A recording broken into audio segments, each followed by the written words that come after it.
England's team for the Old Trafford Cornhill Test match has a new look about it. I wonder if age 42, the place of Test cricket will still appeal to John Embury, by common agreement, still the best spinner in the country. Gloucestershire's captain Jack Russell comes into the side.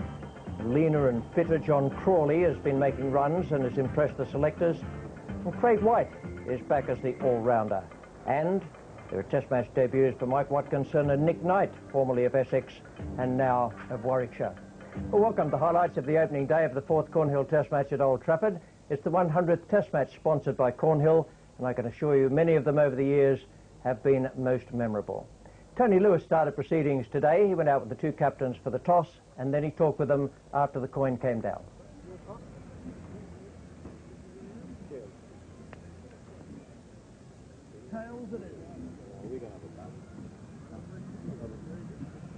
Morning, captains. Richie, you first. Won the toss? Yeah, wicket looks pretty good. Surface looks very good, so we're going to have a bat. And the boys must feel quite elated after the last Test match win. Well, there's still a long way to go. We're not going to get too carried away. We still got to focus on winning this Test match. How do you see the pitch out here? It looks very good. It's the best surface I've seen in the Test matches. It looks good, and I hope it plays very well. And what about your team? Well, we're playing the same team as the last Test match. Good luck. Thanks. Michael, your selection hasn't been that straightforward. You've had to send a couple away. We've sent a couple away. We also had, 4 injuries from the last Test match, so things have been a bit complicated. But we've settled on the 11, and we've sent Graham Hick and Darren Goff back. So you've got a bit of spin in John Embury. It's a brave decision to bring him back, and something to bowl on here for him? Yeah, it looks a good pitch. I agree with Rich. It looks the best pitch of the series so far, and it's right that Test matches are played on good pitches. I think the pitches here at Old Trafford have shown some turn over the 3 or 4 days, so hopefully there'll be that for us this time. And much will depend on this opening session. Can England's bowlers get through? Well, to give us an idea about the pitch, here's Geoffrey Boycott. Well, this is not the best looking pitch. They've looked like this for a few years at Old Trafford. You'll see there's quite a little bit of grass around, and it's very dry with cracks. Even at the start of the match, on a seam bowler's length, you've got cracks. I think it'll be quite hard, a nice bit of bounce for the seam bowlers, but as the match progresses, if we move further on and look at near a spinner's length, you see it's much drier, less grass, more dry patchy areas, and look at the cracks here, they're much worse. These are going to get loose as the match progresses, particularly say from this end for the left-handers batting. There should be a little bit in it for the spinners, but all in all, it'll be a very good cricket pitch. And just to confirm now, the two teams for this match, England, many changes there. Atherton, Knight, Crawley, Thorpe, Smith and White, followed by Russell, Watkinson, Cork, Embury and Fraser. And the West Indies unchanged from their victory in the Edgbaston Test. And confirmation also of the toss and the two umpires standing in this match. The toss won by the West Indies, who bat, and the umpires Harold Bird and Cyril Mitchley. Well, a very important opening session here, and here's the first ball.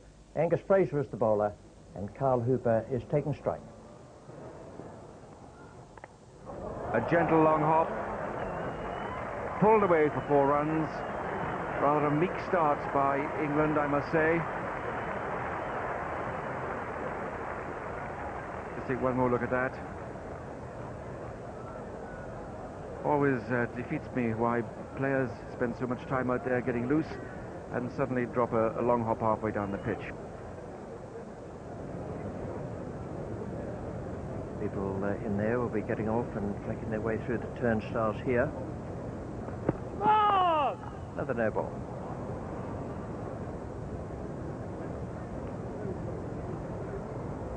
Another no ball, and having another look at the judgment is coming now with one warning for Dominic Cork, and it's because of the little marks on the side of the pitch. An official warning for Dominic Cork. Now, you can see for yourselves that the marks being made by Dominic Cork are past those 2 little white marks, so they're into the danger area.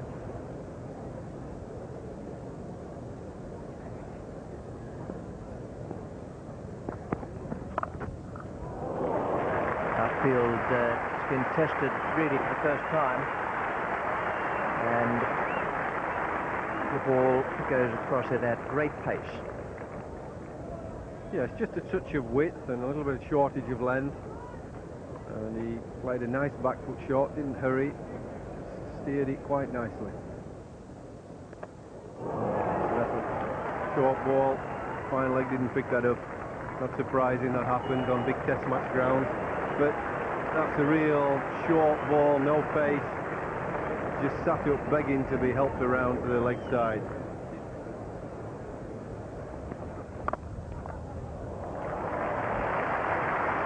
Well, no need to chase it.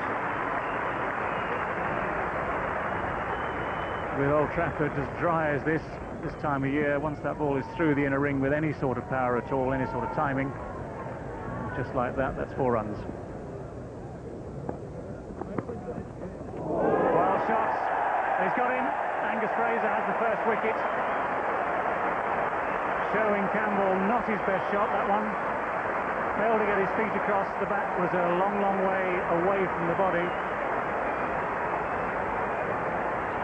West Indies have lost their first wicket on 21. Yes, he pitched the ball up here. The foot didn't go far enough across.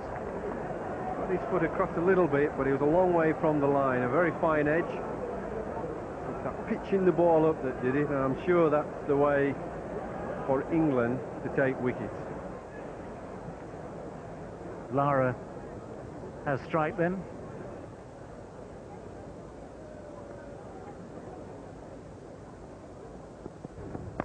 Shot. Great shot. Yeah, that's pure instinct, natural flair, and 4 runs.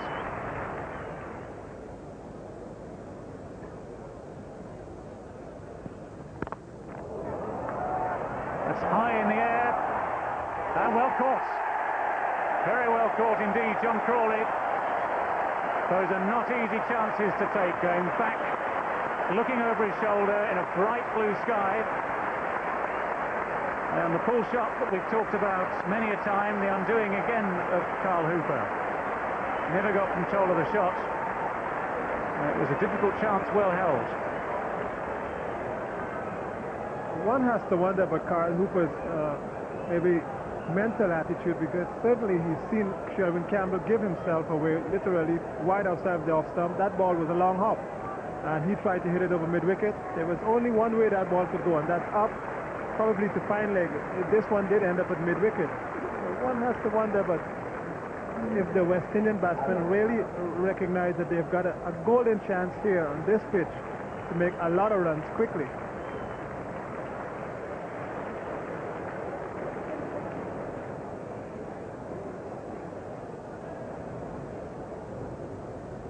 Well, the batsman crossed while the ball was in the air, so Brian Lara now on strike.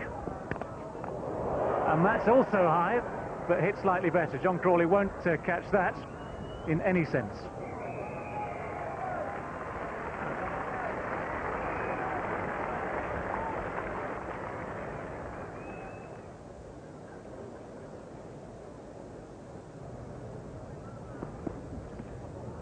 Well, that's an appeal. I mean, hung the bat out there. Did that get a nick or not?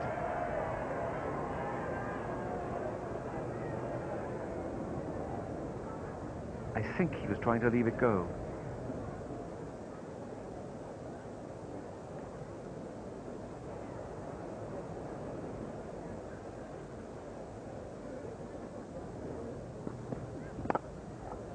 That's a fine shot. He looked for all the world as if he was driving that straight, but it was beautifully placed between cover and mid-off, and that's 4 runs. The 50 comes up. And West Indies now, with these 2 left-handers, Adams and Lara, battling their way out of a tricky situation.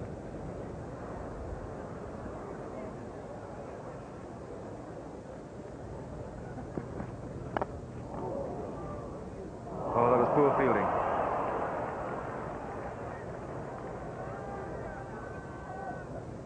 There'll be 3 in that.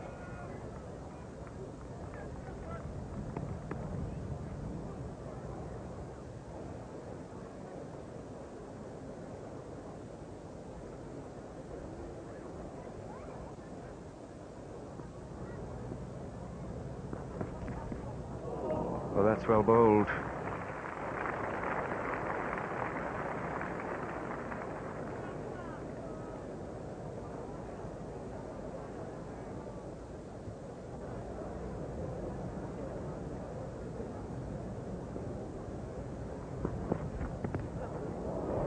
Well, that really hied onto the batsman, smashed into his ribs.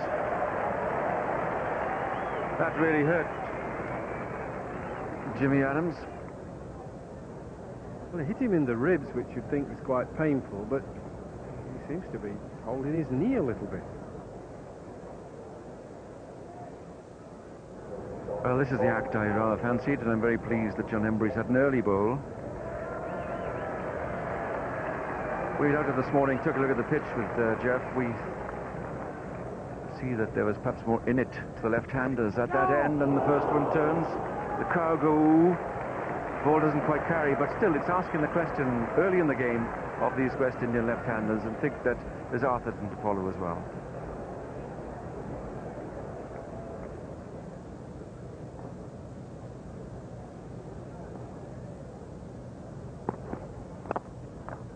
Wonderful shot.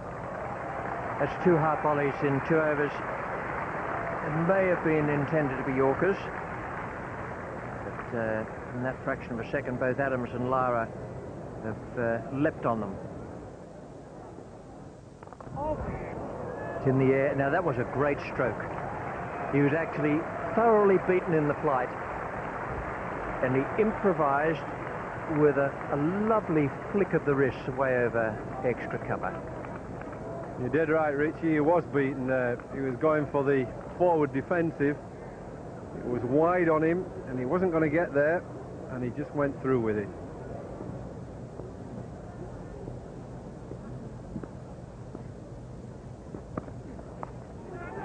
Well bowled. That's very well bowled by Fraser. He started Adams at around about Midland leg, I reckon, and then left him off the seam.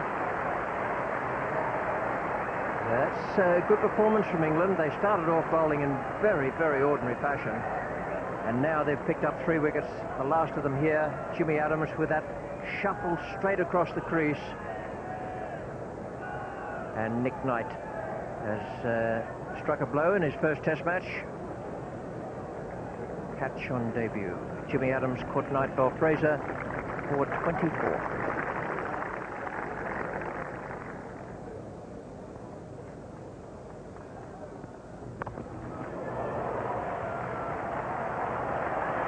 Very good stroke.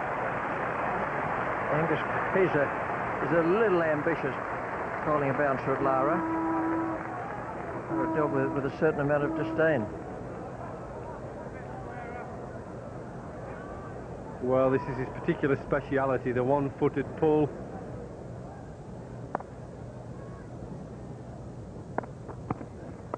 Got him.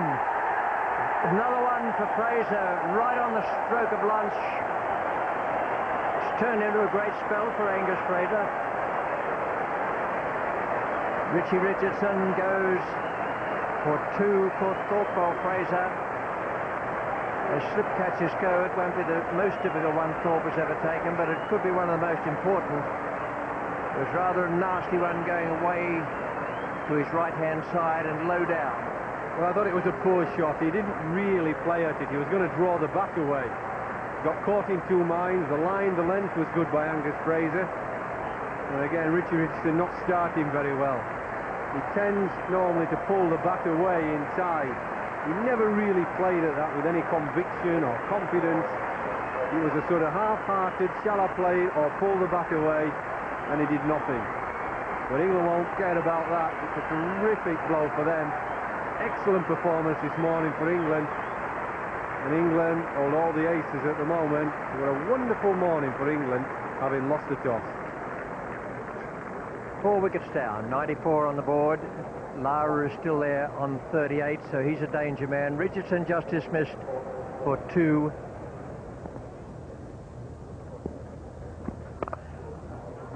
Well, the first boundary of the afternoon. Too short. Really big to be hit.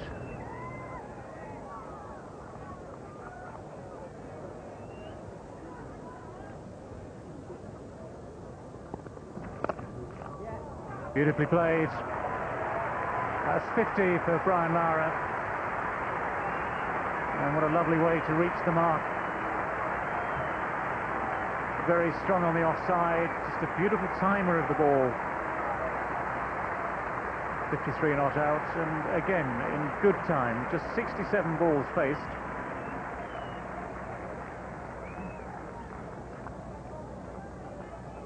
The timing and the poise here of Brian Lara would suggest that he is in good nick.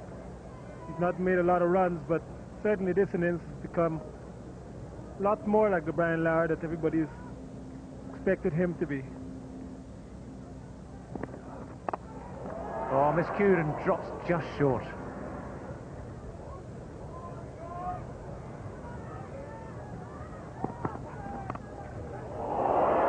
Well, it was at catchable height, but really speeding through behind gully.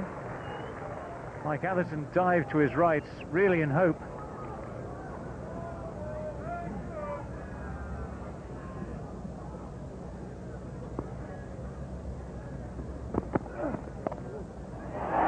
Down. Straight in, straight out.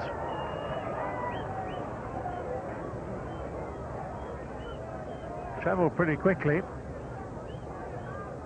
Certainly hit firmly by Keith Atherton, but straight into the midriff of Dominic Court.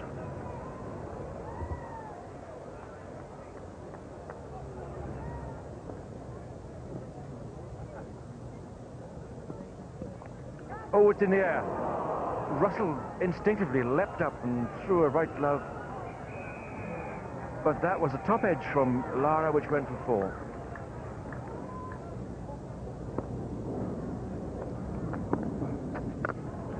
Full toss, and that's hammered away. So, never underestimate Keith Atherton. He may look to be struggling, but you can't bowl bad balls, and that really was a full toss. Dominic Cork is the new bowler.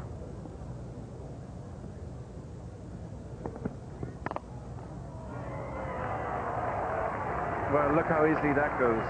Third man need not have chased at all.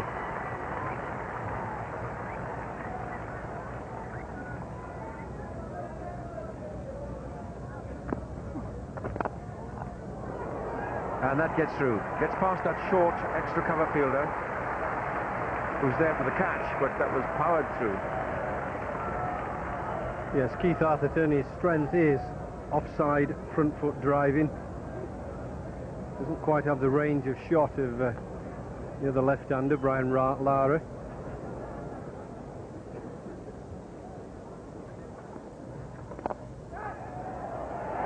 Caught him. What a fine catch. First wicket in Test cricket for Mike Watkinson. And that drive was in the air and just dying away as cover point slipped the fingers underneath it. Well, another mistake by a West Indies batsman. Never quite got to the pitch of it there. Lovely catch in the end, really got down to it. But he was deceived by the flight, was Keith Atherton. Another lapse in concentration. I said earlier this morning that it'll be interesting to see how the West Indies batsmen play, because they haven't made many big scores in recent times. They tend to get themselves out, and this was one of those times.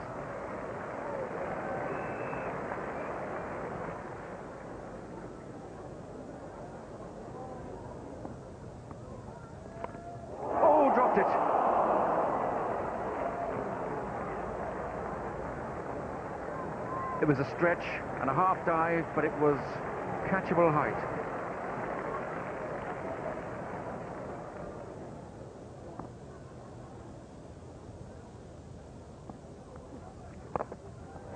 Well, he's hammered it away. It's a very strange signal from the umpire there. I presume that he was signalling 4, but if you come from the Transvaal, it could mean something entirely different.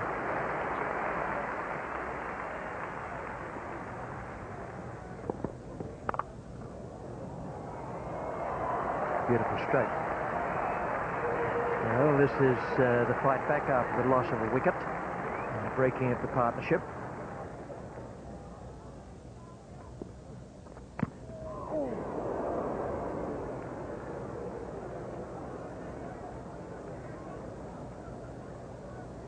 sat up and he just got a bottom edge, really. Could have gone anywhere.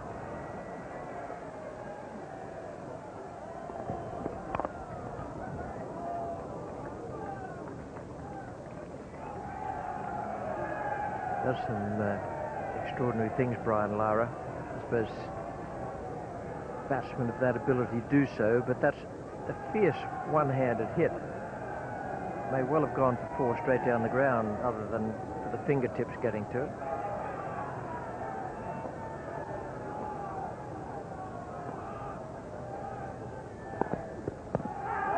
Yes, and he didn't even bother waiting.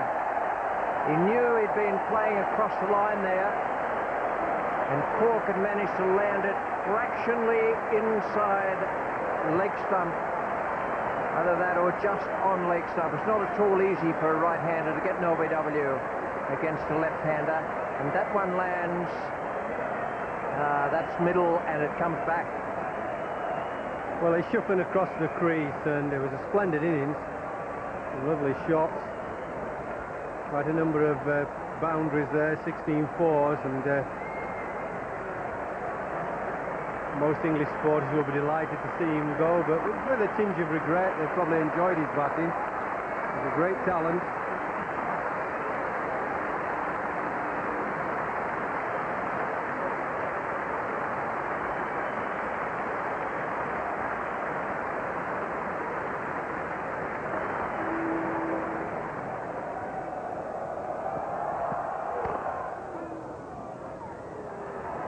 The outfield is very fast here today.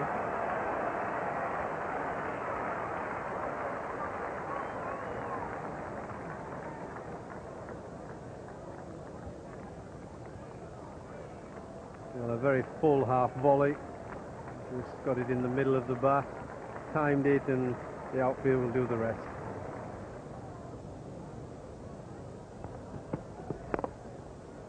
Nicely played. John Embury giving chase. Another futile gesture, I'm afraid. Dominic Cork, through the summer, in between some very, very fine bowling indeed, has tended sometimes to stray too much to leg stump, hoping the ball might swing.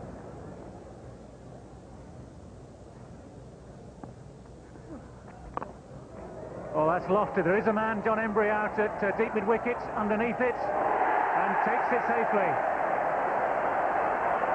Colin Croft talking only moments ago about the way the West Indies batsmen have got themselves out all through the day.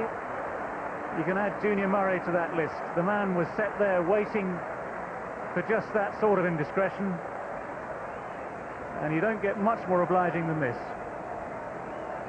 Yes, a total lack of discipline, I think, by Junior Murray. The man was set there. The trap was set for a very long time. Embury has actually been camping there at mid-wicket.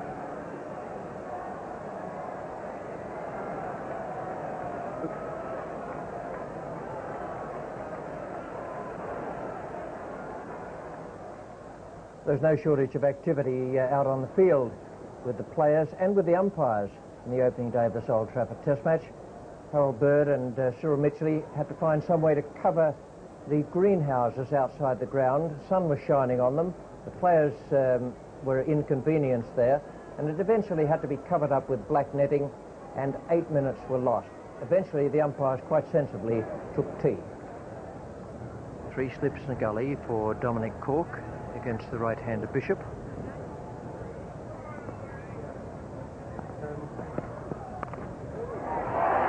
Got him.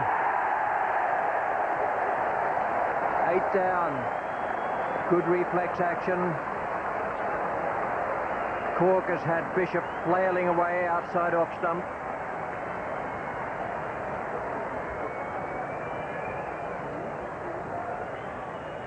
$100 Test match dismissals now for Jack Russell. Came from the slip man. The knockdown by Knight.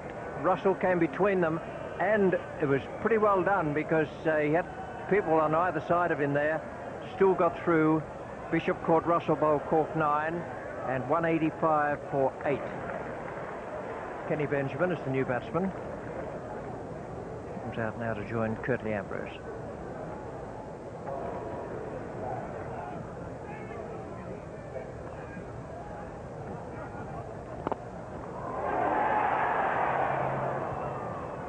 It looked, although Ambrose blocked our view of it from here, it looked as though it might just have carried.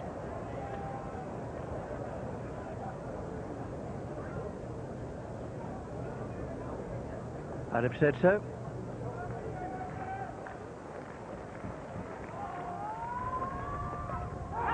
Put him down.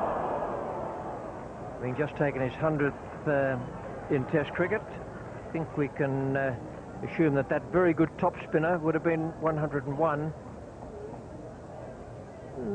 No.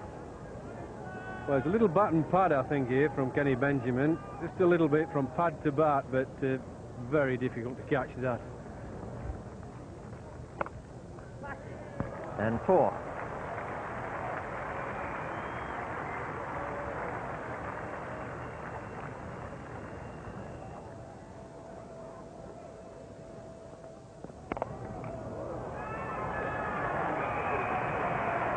Well, I don't think you'd call that an orthodox shot, but it's brought in 4 runs.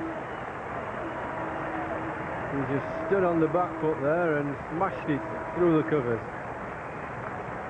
It brings up the 200 for West Indies.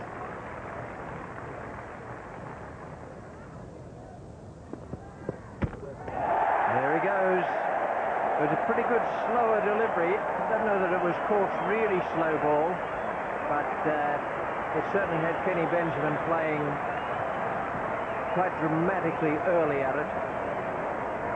And Cork has claimed another wicket. England have claimed their 9th in the innings, 205 for 9.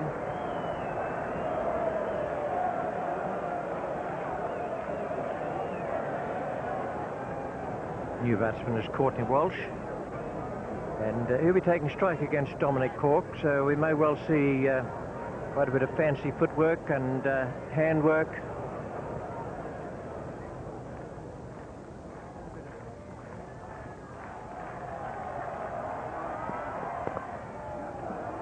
A good shot. Very dangerous to bowl at tail enders as though they are simply tail enders. These fellas can bat a bit.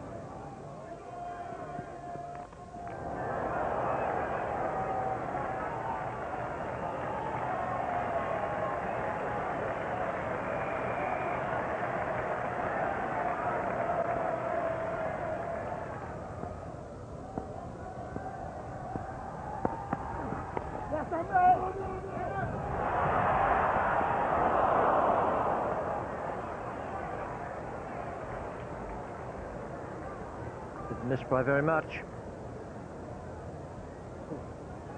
Well, it's been all incident today. Wickets, runs, and nearly a run out. Didn't get much to aim at there. One stump, plenty of time, and they just threw it too high.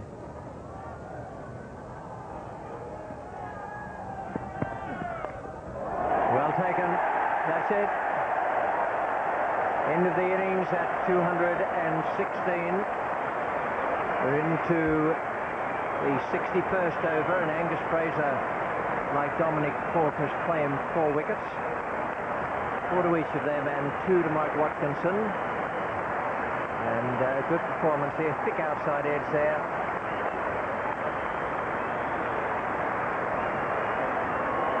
Nick Knight was the man taking the catch. Took it pretty well, too. Came at an awkward height. Got his fingers pointing up in the end. And that was a good effort.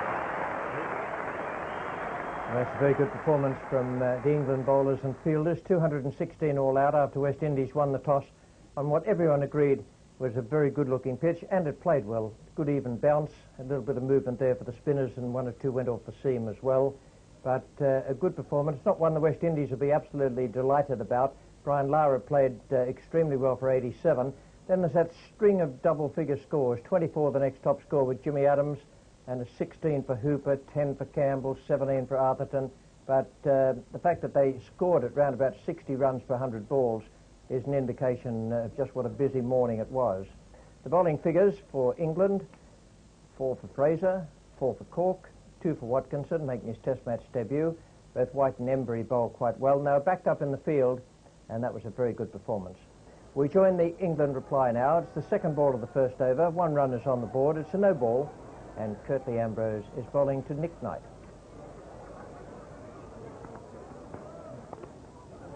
Well, he's off the mark. It was a sort of hopping dab of a shot. I think he expected the ball to bounce a little higher. Jab down, through the gully, 4 runs.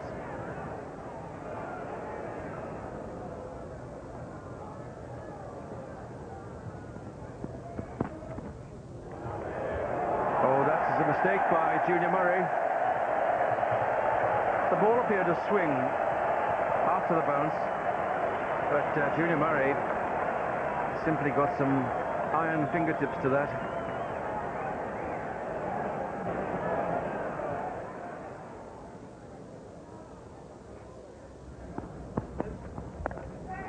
Little nudge, and that'll be runs.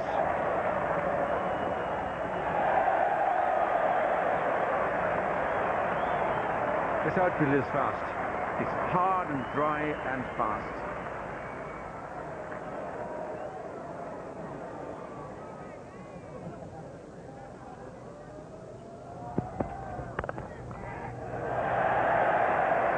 Very well played. Aston plays that so well off the back foot. He gets on tiptoe and with a straight back plays the ball square or behind square on the offside using the speed of the ball. 4 runs.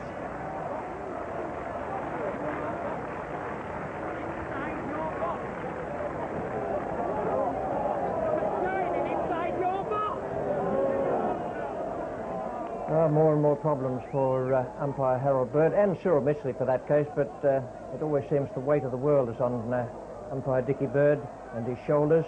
What's happening there is that the sun is shining on the glass of a hospitality box at the Stretford end. It might even have been a reflection of the sun shining on the glass at the Warwick Road end and then coming back to the Stretford end. It was all too much for everyone, and another 6 minutes were lost.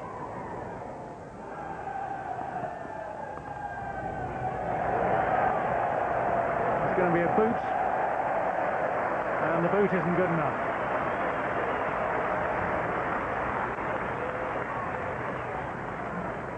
Curtly Ambrose just straying a little bit in line down that leg side.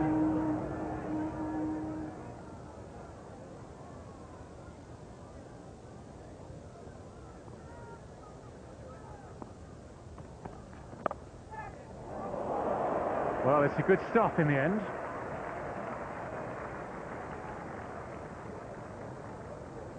Not quite sure or not whether that carried. It's Richie Richardson in the gully. By the amount of time he took to get up there, it looks as though he was a bit disappointed. Yes, it was one of those short of length balls, opportunity of a catch there. Yep.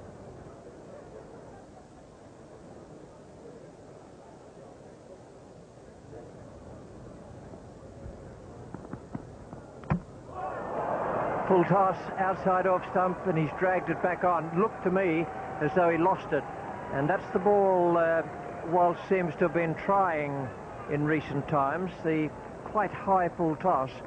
And it's been noticeable that batsmen in the opposition teams either completely fail to pick it up or only get it at the last fraction of a second. Well, I don't often say that batsmen are unlucky because I think you make your own luck at this game, but I think we can say here this is a high full toss. He loses it, doesn't really see it, he's sort of half play, he's not sure quite where it is, and that inside edge from a ball way outside off stump goes onto the stumps. John Crawley is the new batsman, 45 for 1 now. Shot. So it's gone across the outfield at a rate of knots. That's a nice reply from number 3, John Crawley.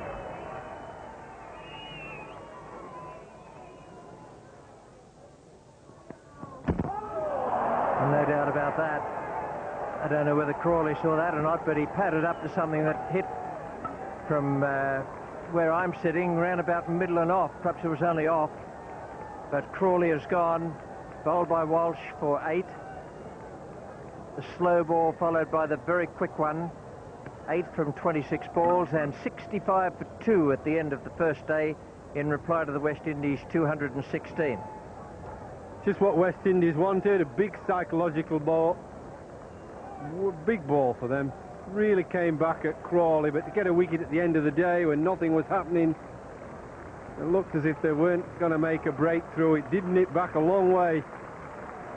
And for England, it was a good day. It just puts a little bit of a dampener at the end. Well, the desperate endeavours to bat through to the close of play on this first evening without losing another wicket came to naught. Well, they came to 8, actually, for John Crawley, bowled by Walsh with that excellent delivery that cut back a long way from outside off stump. 17 for Knight, 15 unbeaten for Atherton, 25 extras in the total of 65 for 2, and that's a great confidence boost for the West Indies going in to the second day's play. The bowling figures for West Indies: Walsh 10.3 overs, 3 maidens, 2 for 16, and Ambrose, Bishop and Benjamin, the other 3 bowlers used. At the close of play on the first day, England 151 behind, having made 65 for 2, West Indies 216 all out. Well, it was a very interesting day, frenetic at times. I'm sure Geoffrey Boycott has a great deal to talk about. Well, after England's shattering defeat at Edgbaston and then losing the toss today on what was going to be a dry result pitch, I bet Mike Lafton and his team feared the worst. But the day for West Indies was in 2 parts. There was a brilliant exhibition by Lara. The best batsman in the world showed his class, his real class at last, with a substantial innings. But the rest of the West Indian batsmen left a lot to be desired. Lack of footwork, lack of thought, lack of discipline. Just let England bowl them out for 216. They just gave it to England on a plate. Nobody seemed to want to stay in and work at batting. Nobody wanted to occupy the crease and spend time there. And they played the game as if it was a one-day match, and they all wanted to get the runs very, very quickly. Great entertainment for the public, but I'm afraid it wasn't good for West Indies cricket, but it was great for England. England, if they want to win the match, they've got to take a lesson from the West Indies. Stay in. Don't get out. Don't worry about quick scoring, because the game is over 5 days. It's not a question of how quickly you score, it's how many runs you make that will win England the match. Yes, not even the loss of John Crawley's wicket right at the end could dampen England's confidence and enthusiasm at the end of the opening day of this Old Trafford Test match. It was very good to see, and they were well led once again by Michael Atherton. We'll be back on air tomorrow morning.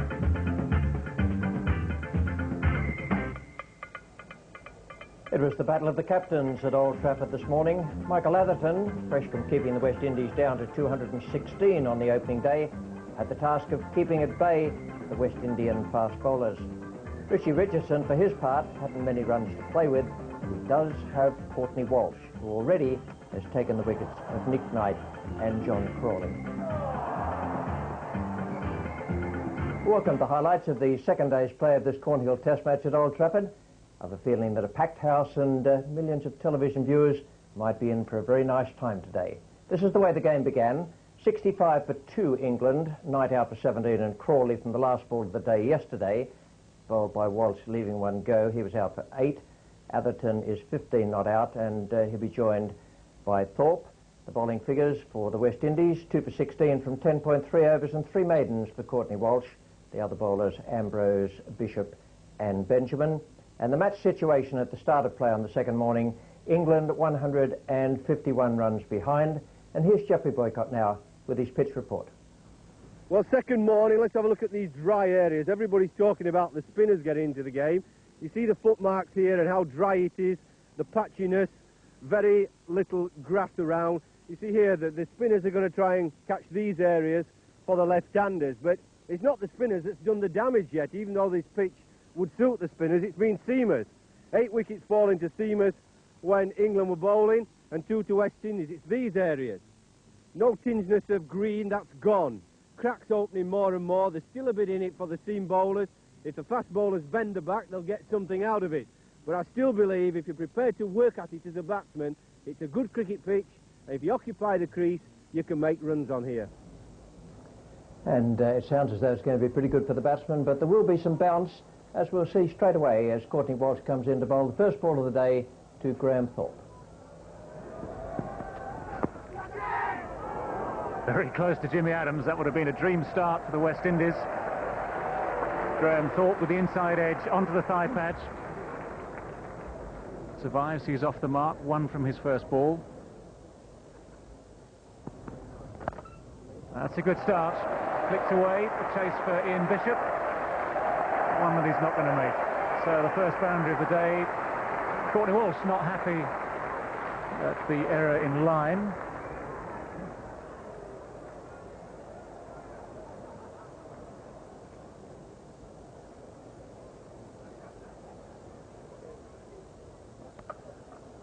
That's gone his way.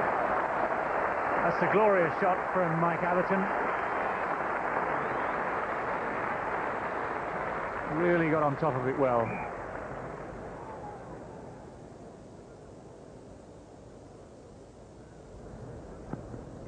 That's got him in one sense. Mike Atherton taking the wrong course of evasive action. From a fast bowler's point of view, this is a perfect ball, I think. That hit him just above the heart.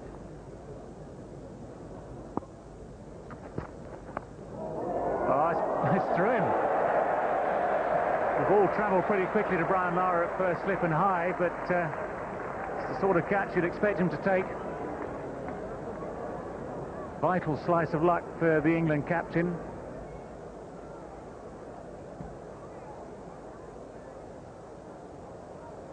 Bad miss.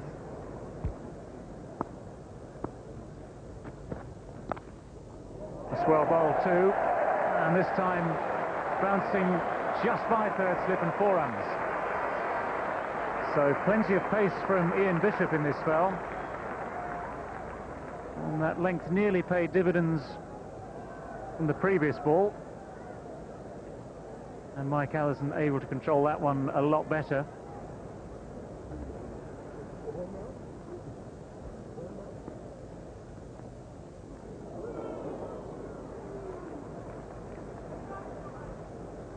The umpires now meeting. There's, I think, a feeling here from Dickie Bird that there's been a lot of short pitch bowling this morning. Confers with Cyril Mitchley just to make sure he's got a second opinion on that. He's now talking to the middle of the pitch as if that's going to make any difference. But when he gets back to Courtney Walsh, I think the message will be, Courtney, you've been bowling too many short now. Courtney Walsh accepts that with a gracious wave of the hand and a mutter off stage.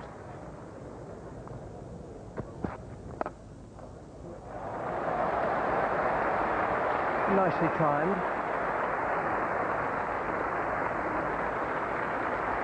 3 to Atherton and 100 up for England.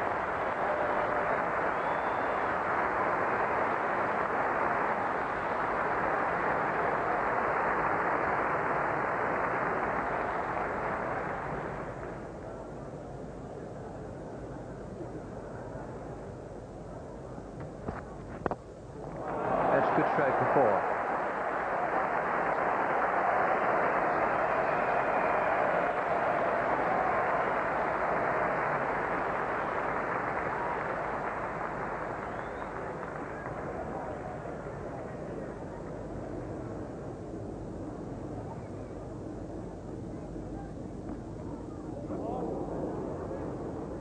Loosener from the bowler and certainly from the batsman. Well, he's grafted so hard as Mike Atherton that this sort of shot came from nowhere.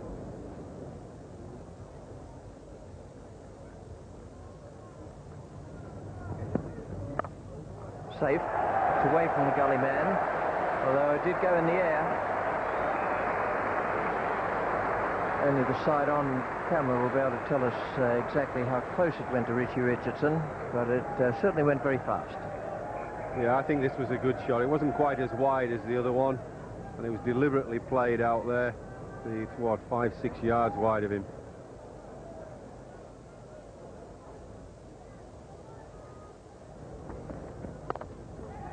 Good shot. Plays square of the wicket very well. Not just on the offside, but also plays good full shots.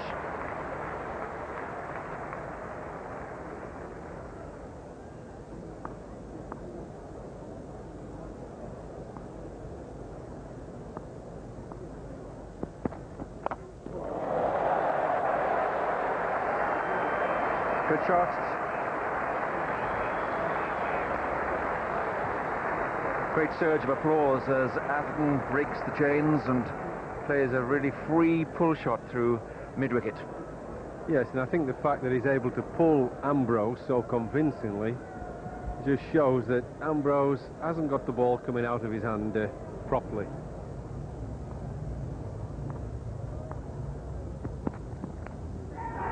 It's gone. A big appeal. The finger goes up and Atherton goes. The easy pull shot is followed by quite a venomous delivery. Flips the glove, I think. Terrific fighting innings. A great example by the England captain. Now, did that hit the glove? Might it have flicked the shirt? He wasn't all that happy. I think it was a really good ball, that. It whistled through to the keeper. The one before didn't come out of his hand very well. He was able to be pulled, but that one was the Ambrose of old.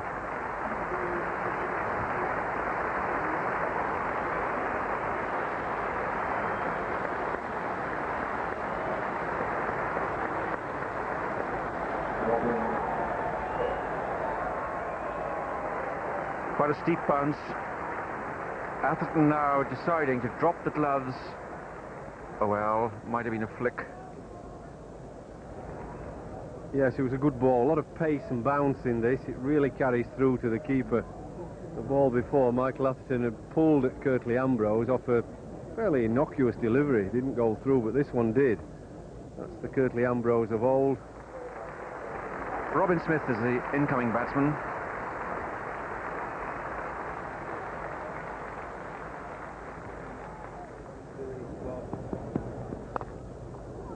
Runs. Almost a reluctant shot, that, from Graham Thorpe.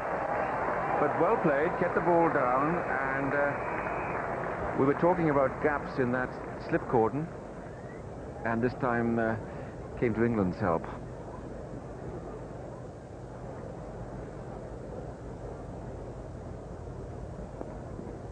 Oh, that was a beautiful ball.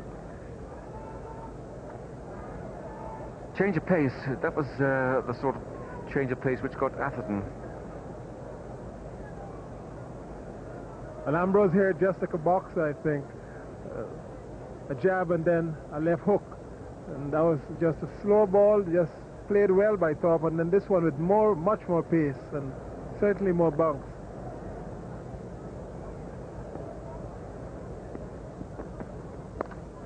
Oh, well played. And these great cheers have erupted around Old Trafford every time an England batsman breaks out of this watchful defensive mood. Beautifully flipped away.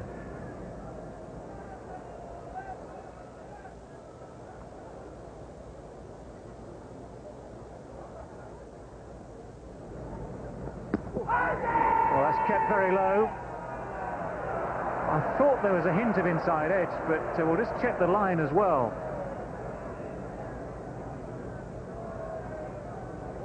Well, I thought this one was going down leg. It kept low, but that would have missed another leg stump, I think.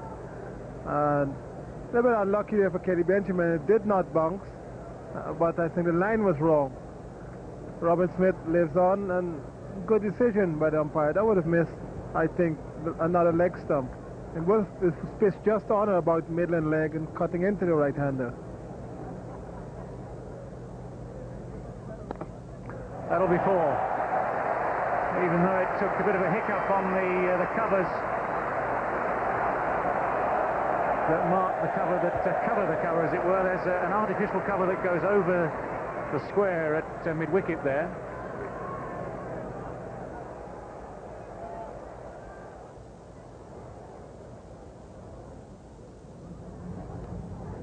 Oh, well bowled. Just not carrying to Brian Lara at first slip. Bowling on the middle stump, it's a free hit. The ball has to be in that small, very small corridor where the batsman doesn't have the full control of it and therefore could make a mistake.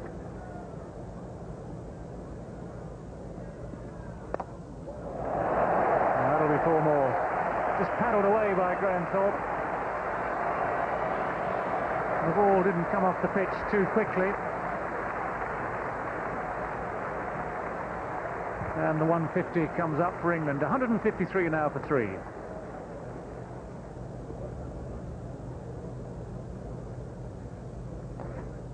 That's well swept. Guided deliberately fine. It was a full toss anyway, but just nicely put away by Robin Smith. Jimmy Adams was used for that one over in the first session, and the reason for that is Carl Hooper's off the field. We have an update on the condition of Hooper's hand. It's his right hand, his bowling hand, and he was hit on the index finger, which is the one he'd used for his off-spinning, and it is very badly bruised and swollen.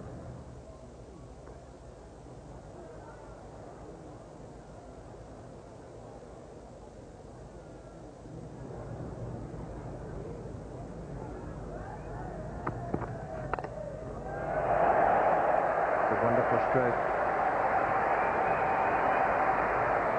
50 partnership between Thorpe and Smith. What a lovely way to bring it up. There was a warning issued to Courtney Walsh, and to do with Law 42.8, new experimental law applying to the bowling of fast short pitch balls, classing them as unfair if the umpire at the bowler's end considered that by their repetition, taking into account their length, height and direction, they could inflict physical injury on the striker. Yeah, good shot.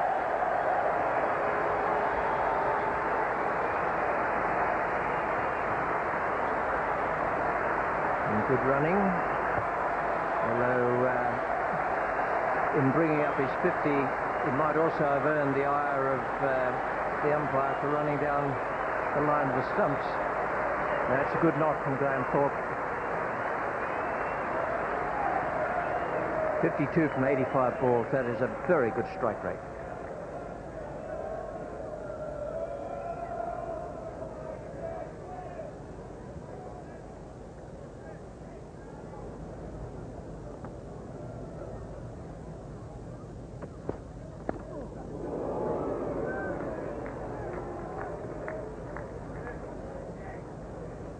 This I was mentioning about the odd ball keeping low, but then there's the odd ball that's got quite unpredictable bounce.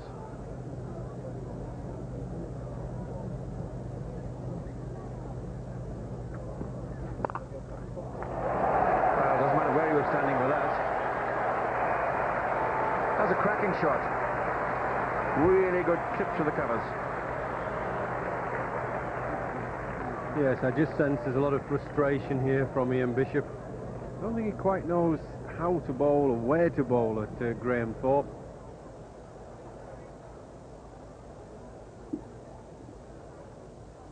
Oh, and Robin Smith completely misjudges that. He's so dazed he wanted to run for it.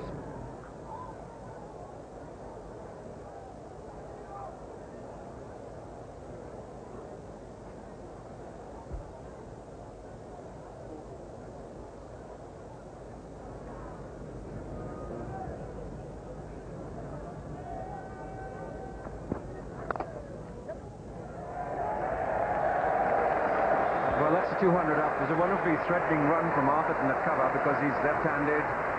But then again, Thorpe is one of the quickest.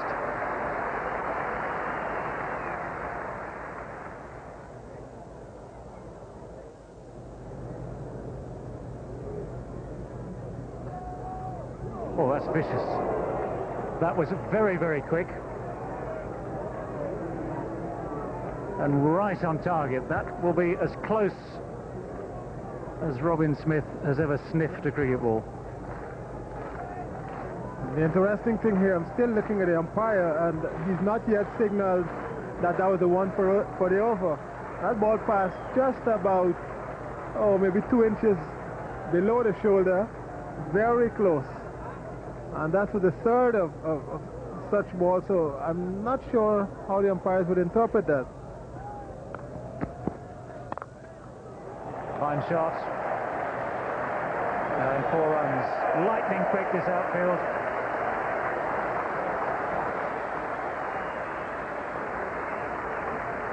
certainly is.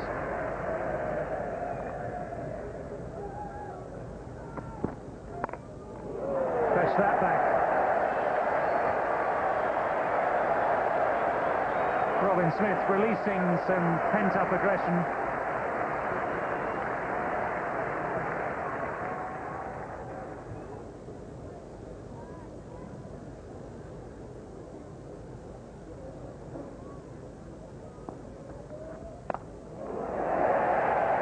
Ball in front of square. Jimmy Adams racing round, will cut it off.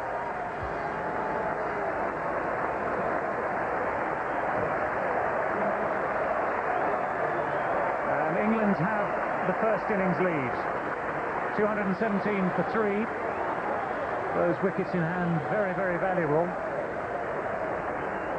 And this has been, and still is, a very fine partnership between Graham Thorpe and Robin Smith.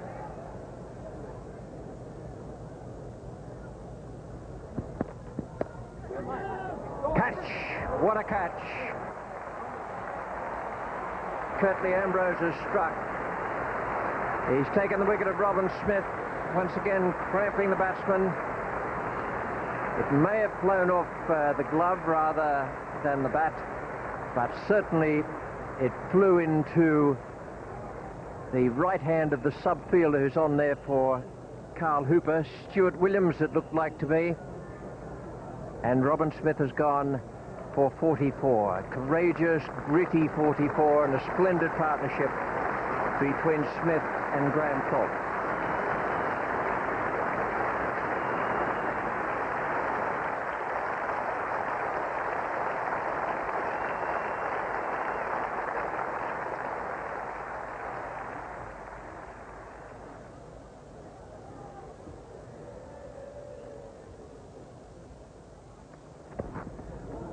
Now, how on earth did that get through? How on earth did it get through without hitting the stumps? Must have been a coat of polyurethane. That's a bit tough on Junior, because not only did it almost hit the stumps, just over the top, and then it kept swinging away from the wicketkeeper after it got past the stumps.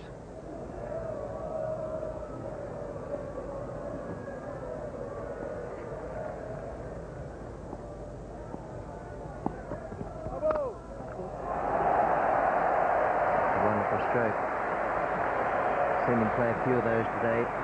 Also square of the wicket shots. 1 or 2 pulls. Smashing, cracking one past square leg, and then that glorious cover drive. There's that full shot. Oh, he's got them. He's had to work jolly hard for the runs, but he's got them. He doesn't throw it away now. He really can put England in a great position by this evening.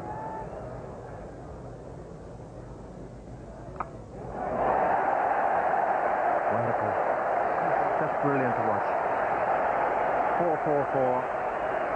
And, well, I suppose just a hint of a smile there, but it doesn't do you much good to smile against a pace bowling attack like this. Classic stuff. Now, 1 over pitched, and then 2 attempted bounces. And another.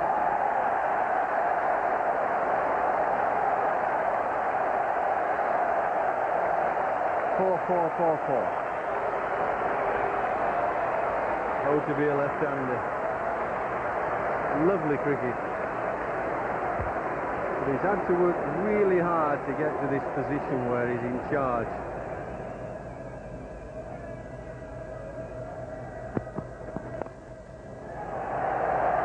There's 4 more you can add to it.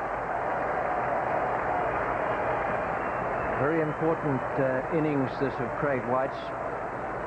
Very important for him to stay there, get what he can, mind you, but stay there with Graham Thorpe. Now it's over 250 for England, 253 for 4.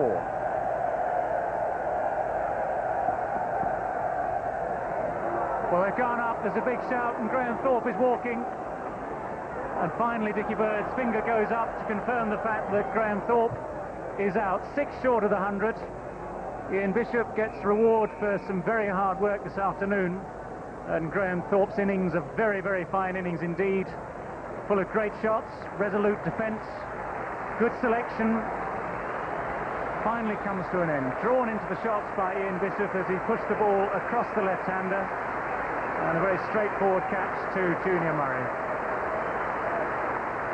Graham Thorpe out for 94. An innings of which he can be very, very proud indeed. And very well received indeed by this packed house at Old Trafford. Mike Atherton railing work on the balcony to applaud the wonderful efforts of Graham Thorpe.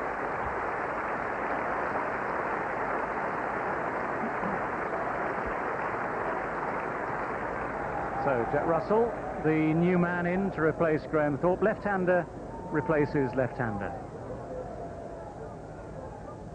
Start of a very concentrated spell here by Ian Bishop. I think even from a shorter run now,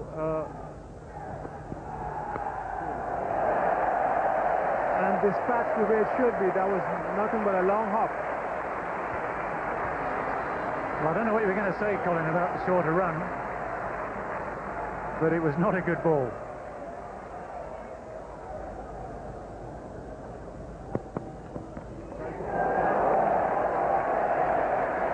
A great stroke of luck.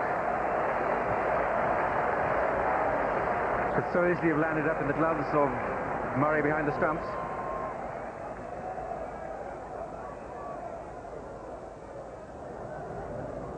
Well, it's good to see him back. He's always been a considerable fighter with the bat. He's got his own style, his own method.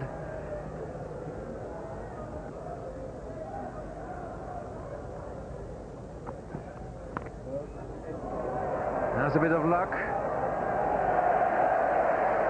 4/10 of luck.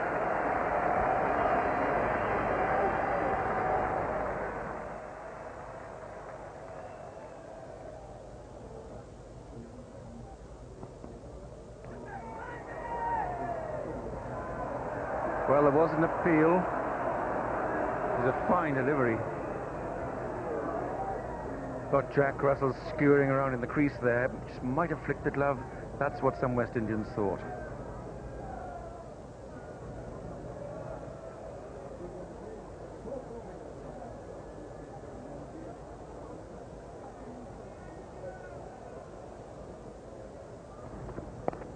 That's a good shot. You can hear the clip on that.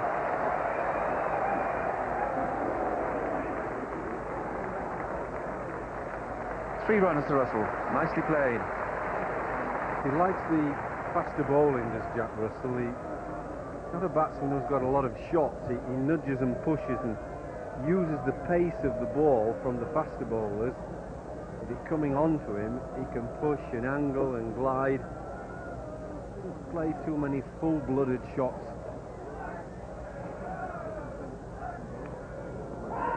A big shout there. And he's out. Well, that might have been the bottom edge. It was a quicker ball, and that's exactly the skill which Kenny Benjamin has. And Craig White should recognise them because they're his skills as well. May have hit the toe end. He's examining the toe end, but that's a great disappointment for Craig White and a huge disappointment for England. Yes, it was a quicker ball, but it kept a bit low on him. Look how it just carries to the keeper. I think that's what did it. It scudded on a bit quicker. I'm always talking about Kenny Benjamin as he skids on to batsmen. But he was done a little bit unluckily by the lack of bounce there. That'll be a great cheer for this man because he's the captain of Lancashire. Mike Watkinson.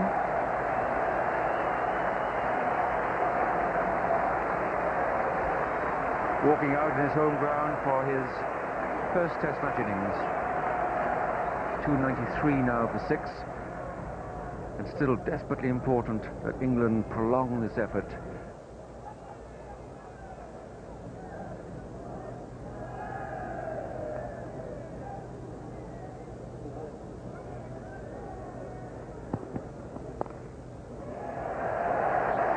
Beautifully played. 300 up now for England against West Indies, 216. that 150 lead will still be very much in their sights. Yes, I can't understand why they haven't taken the new ball. This ball comes off a bit slower because it's a bit softer. Doesn't bounce quite as much or as quick. It allows a batsman like Jack Russell to play their shots a little easier.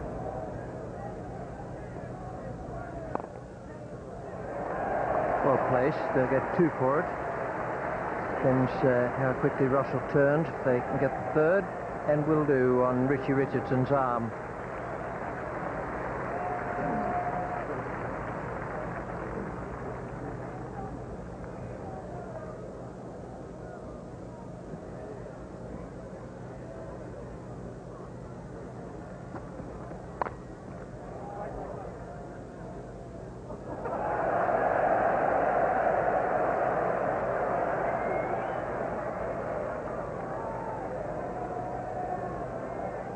I don't think Kirtley's going to see the funny side of this one. That's a very, very grim look indeed from Kirtley Ambrose.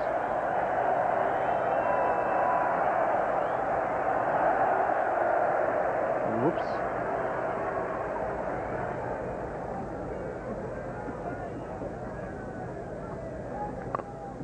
Good shot.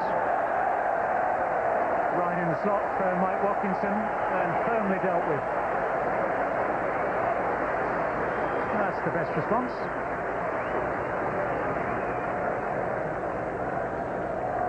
And the England lead as a result of this very firmly hit extra cover drive, now over the 100 mark, exactly 102.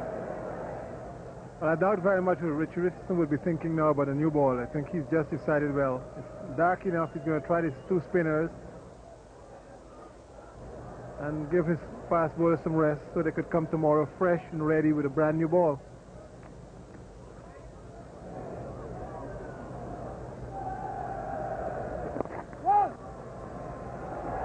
That's beaten Richie Richardson. It's always a difficult position actually here at Old Trafford when you field at cover or mid-wicket, just where that cover is. Many a time fielders have been inconvenienced. Once or twice umpires have been severely inconvenienced by ricochets off that cover. Believe it or not, Dickie Bird, he suffered. That's a great hit. Full toss, 1 bounce, and into the fence.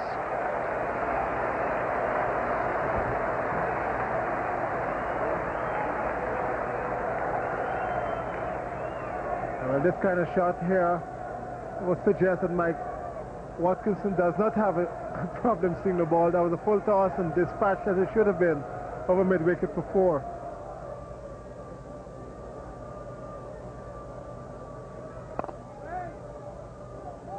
That's well stopped. There's confusion now. There's a chance to run out. And Dickie Bird throws it open to the 3rd umpire. There was just that element of confusion in the calling. It was firmly struck and well fielded, well intercepted. It's a good shot, straight towards extra cover, and despite the bobble, that's a good enough stop, but it hadn't gone far away from Sherwin Campbell. A low take. Finger is up. Jack Russell is on his way back, so after the adjudication of Chris Balderston, the man in the 3rd umpire's seat, West Indies have got the wicket they were looking for in a way that will not be at all satisfactory to the England captain, nor to Jack Russell. He's run out for 35. It was a good innings from him. 86 balls, 103 minutes. And it's helped take England to 337 for 7. And it does count as a gift, really, from the England batsmen, the West Indies team.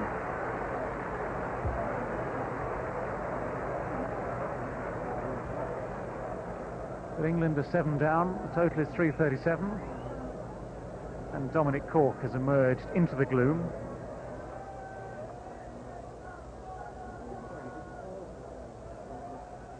Go! Go! For the no ball.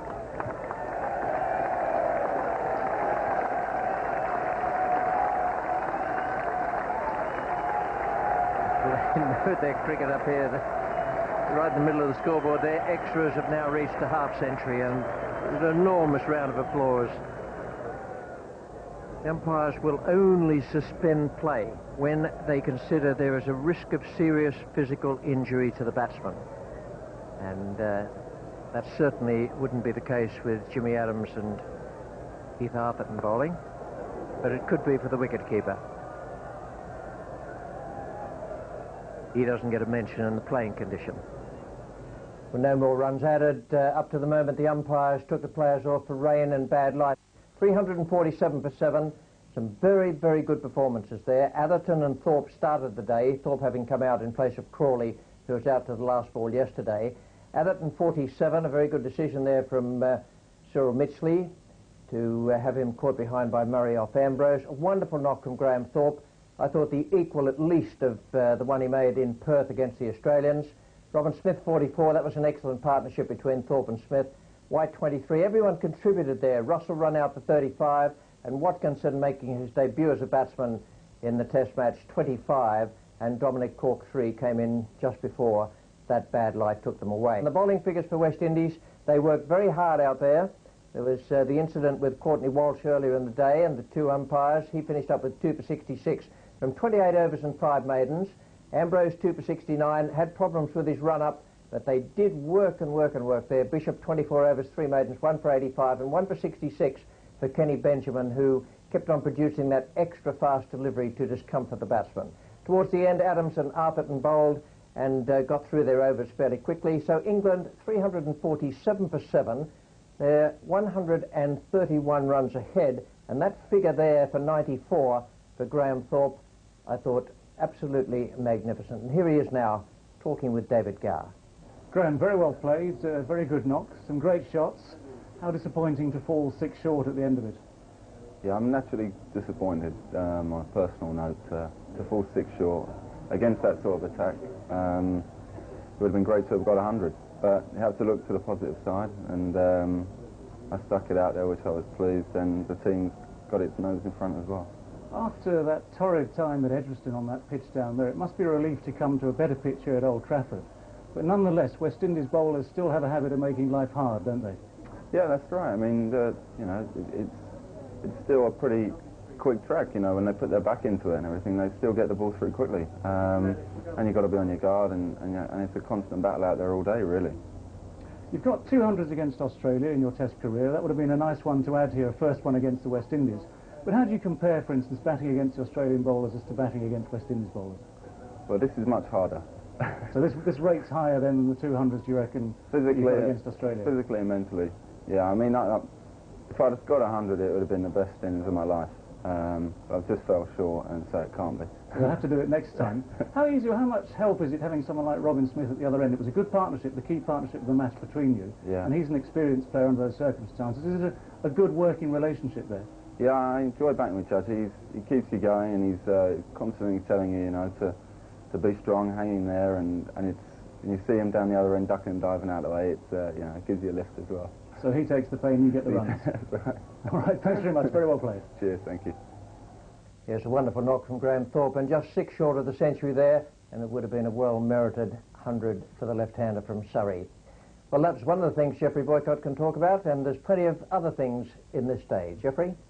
England's excellent position at the end of the second day was brought about by Robin Smith and Graham Thorpe. Their 104-run partnership was the mainstay of the England batting.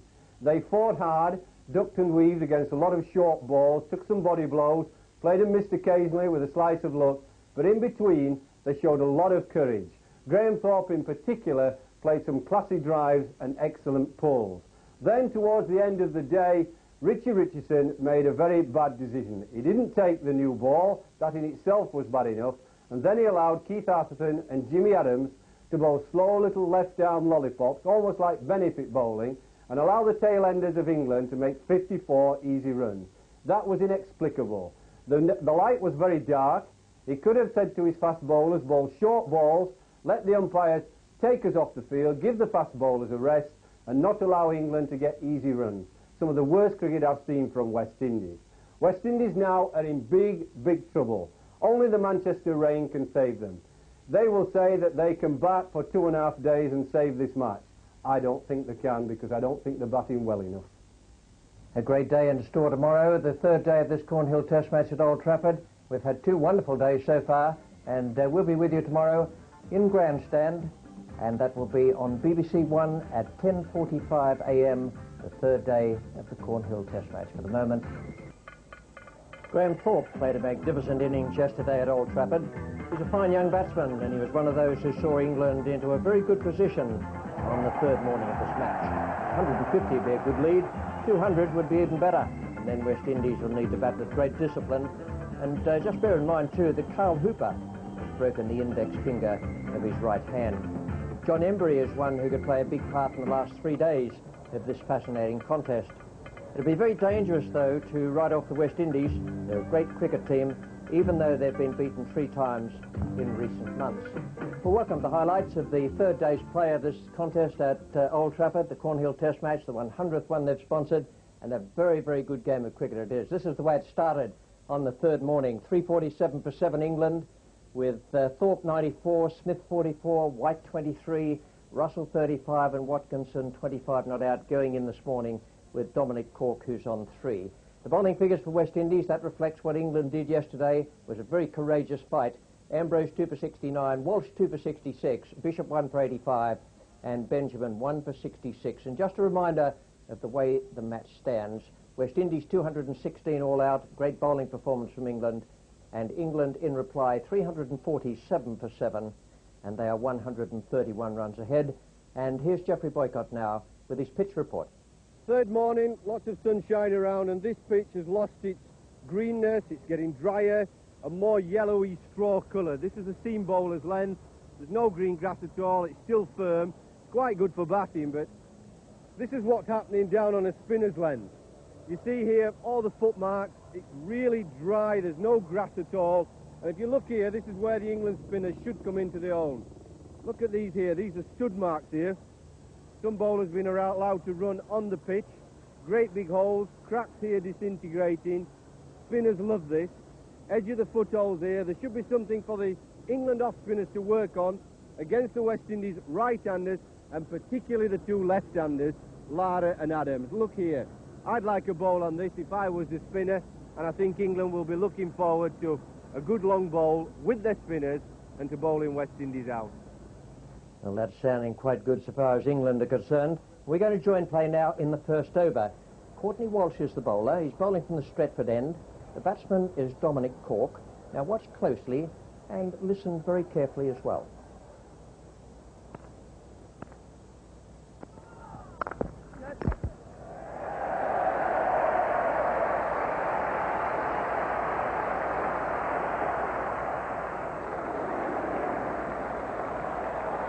Well, good running.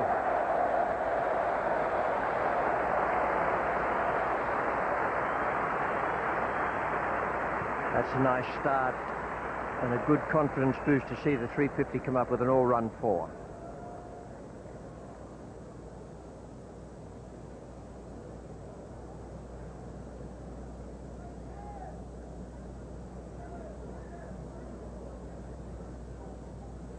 Now this is the 4 struck by Dominic Cork through the covers off the back foot of Courtney Walsh last over. That is what happens. Everyone was following the flight of the ball, including your commentator, and his back foot has gone back onto the stumps. Now he pushes off to take the first of the 4 runs they ran. As he did so, and his foot touched the stumps, the bail fell off.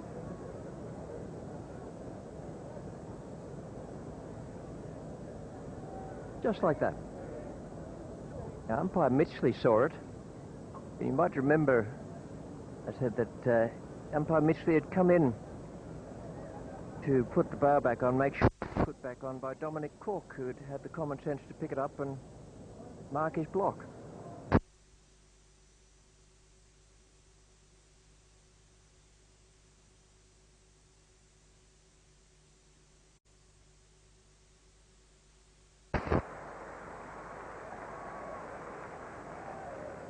Yes, it's all going England's way, and very quickly too. This is the thickest edge. He's trying to run it a little bit, but not quite that fine, look.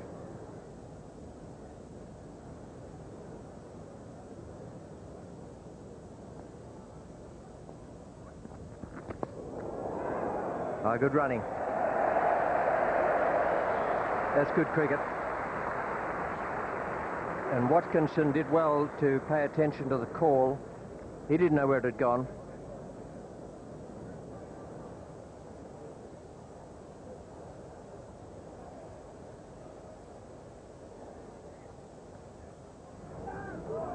Oh, he's taken it. The rebound taken at first slip. Junior Murray at least got something on it just to knock it up.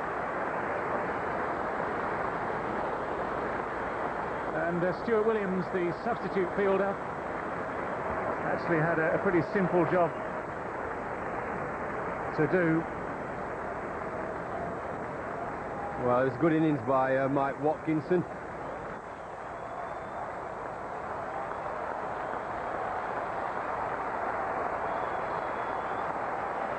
Played well his first test match. He's getting a terrific ovation by his home crowd.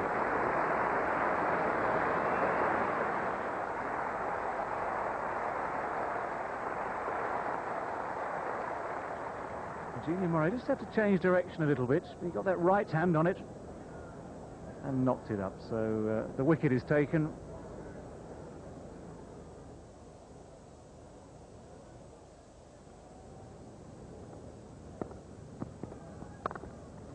Good shot.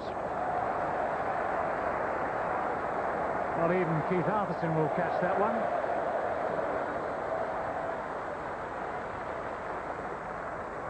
Very well played by Dominic Cork.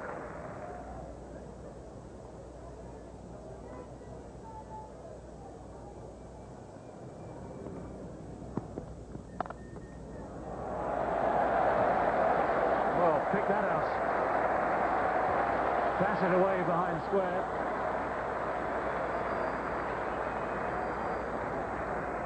Dominic Cork really enjoying himself out there this morning. And if I described one before as an excellent shot, that's very reminiscent of Viv Richards. Playing on the up, ball of not great pace, but certainly not slow. And hitting it through back foot point for 4. That's as good a shot that you would have seen.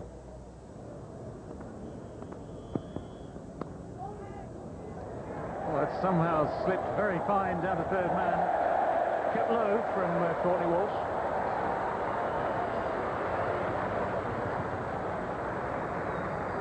Somehow Dominic Cork managed to guide it down there.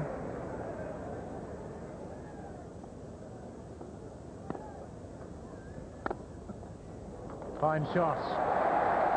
Straight down the ground. Curtly Ambrose is never going to catch it. And England cruise past the 400 mark. 402 for 8.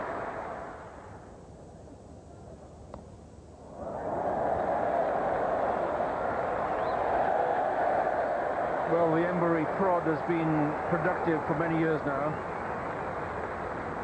Very disheartening for a bowler to find the edge and see the ball skimming away for 4.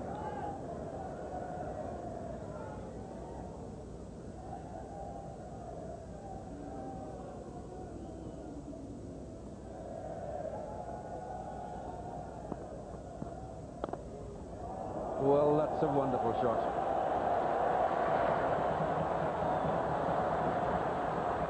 If it's up, you've got to hit it. And the applause around the ground is for the 200 lead coming up.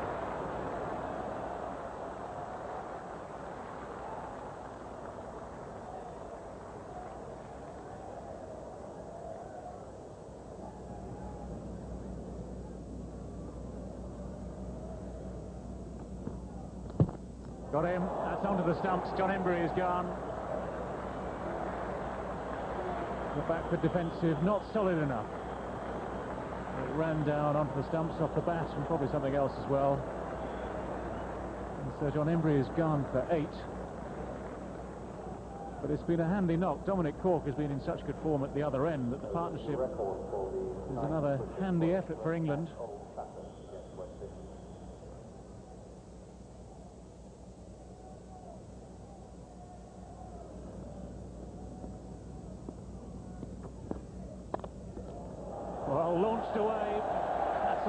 off of Jimmy Adams at deep point.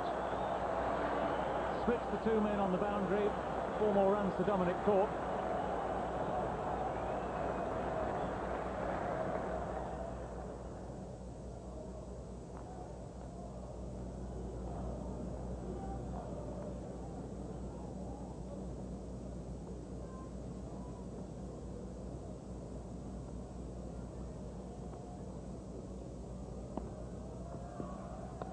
There it is, 50 for Dominic Cork. His maiden Test match 50. And he's well entitled to celebrate. All his England colleagues on the balcony there applauding his efforts. And he's played wonderfully well this morning. He's run brilliantly between the wickets. He's cracked the ball to the boundary 7 times in that innings of 50. It's taken him just 73 balls and 1 minute short of 2 hours. A very important innings for him, a very worthy innings for England.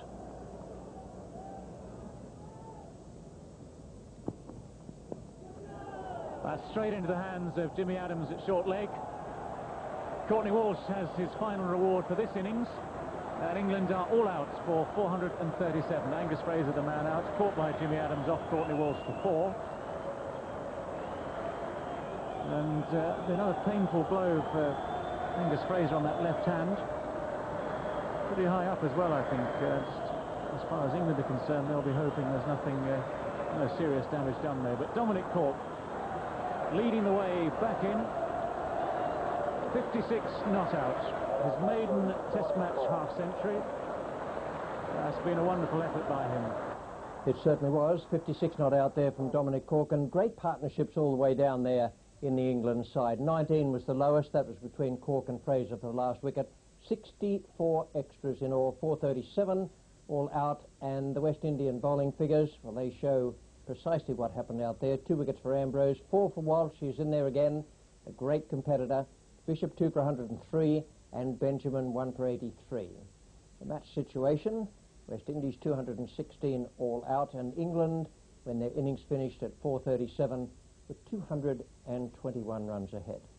We join play now in the West Indies second innings. It's the first over and the second ball. 1 run has been added. Angus Fraser is the bowler and Arthurton is taking strike. And a big appeal down the leg side. Angus Fraser, Jack Russell and John Crawley at short leg, all asking the question.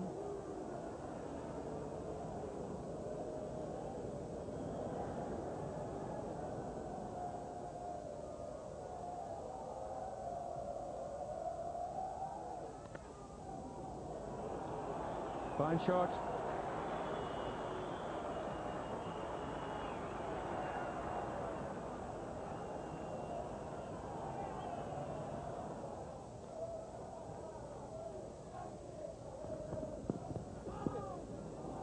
And that escapes away down the leg side. Just nudged wide of Jack Russell by the pad, so we have 4 leg byes.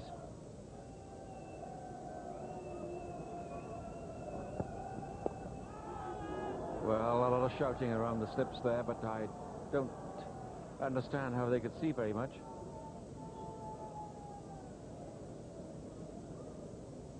That's pitched outside the leg stump.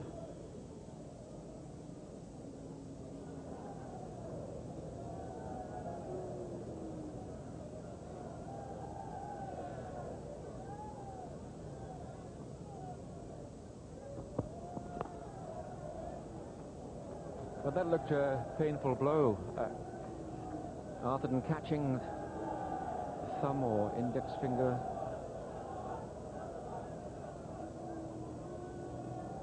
Well, you must expect the new ball to bounce that extra bit.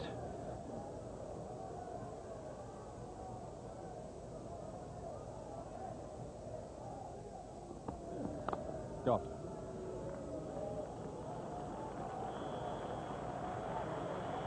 That's the sort of shot he's looking for, anything pitched up.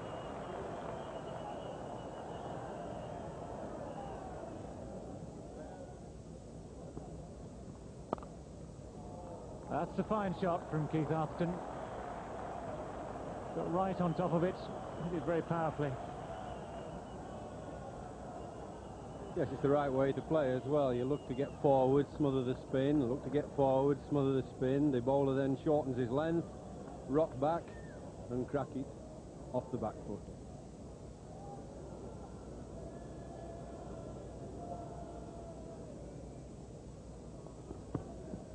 Well, that's climbed. Leapt at Sherwin Campbell.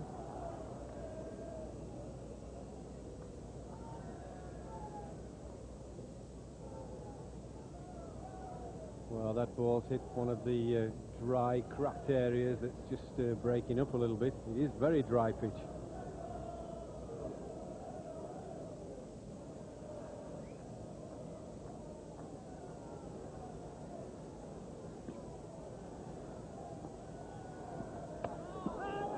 Well, they're asking the question. Beautifully taken by Jack Russell. Really was a lovely piece of work behind the stumps. And Dickie Bird is asking for the assistance of the third umpire, Chris Balderston. John Embry just getting that ball to turn back in through what was quite a wide gate. A very extravagant drive from Sherwin Campbell, nowhere near the pitch of the ball. Yes, it's one of those extravagant shots I was talking about. Look at the length. It's nowhere near the length for driving. Oh, he's made it, I think. Yes, he's made it. But there was just a sneaking chance there for Jack Russell.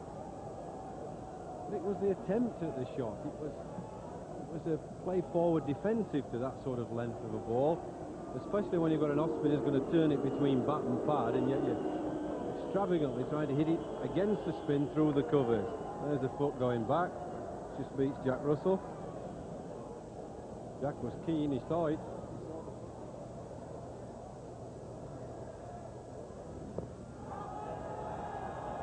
Well, that one didn't bounce as much.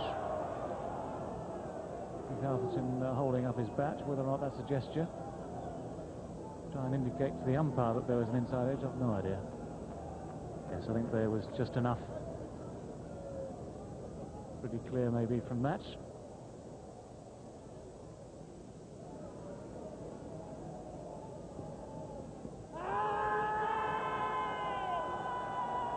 Well, it took umpire Mitchley a long time to say no there.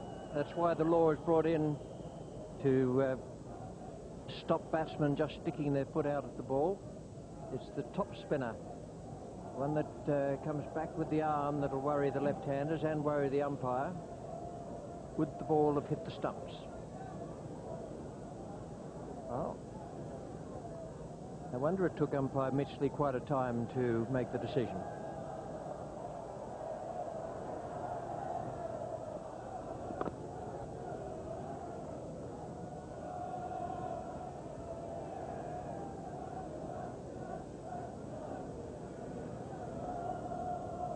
And again, Sherwin Campbell seemed to be in some sort of discomfort.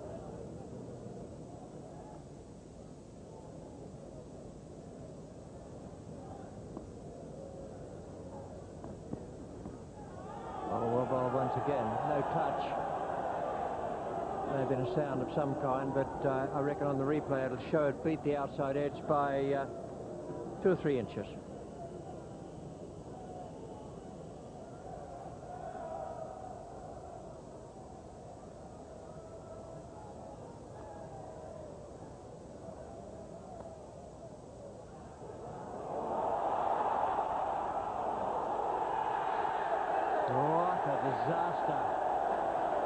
What a disaster. They were going so well, this makeshift opening pair, and Atherton has got, I reckon, halfway down the pitch and then halfway back again. And that is a cruel blow for the West Indies. Campbell's not even watching Atherton. He's only watching the field. Oh, he's got 3 parts of the way down. I don't believe it. Now the throw's not great.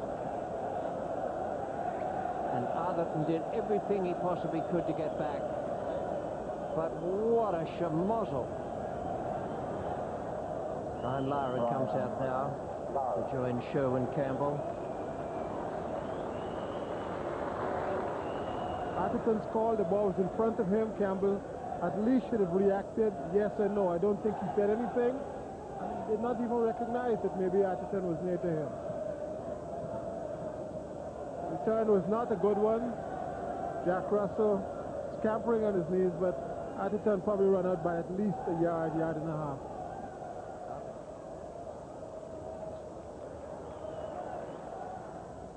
Well, I'd mark this down as good indication of Michael Atherton's increased maturity as a captain.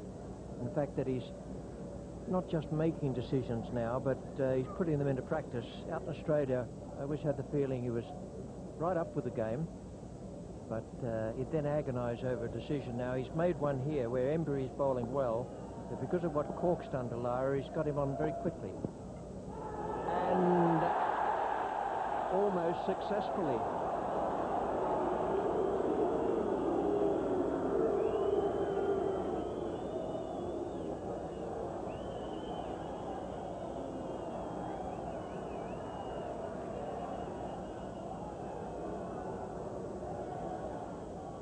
Well, everybody went up for this. Immediately, there was no hesitation, and probably just two people out there who would not have thought that was out, and that's the umpire and the batsman.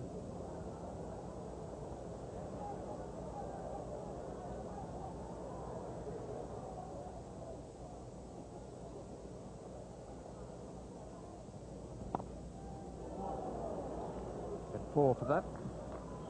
No man down at third man. West Indies will take what they can as regards runs. There's no need for them just to concentrate on defence. If they can wipe off that deficit, then they've got a chance of saving the game.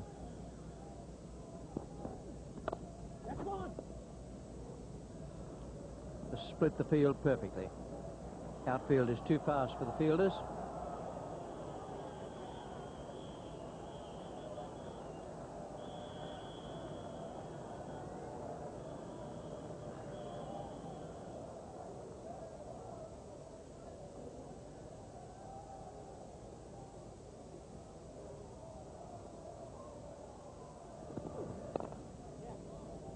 Good square drive.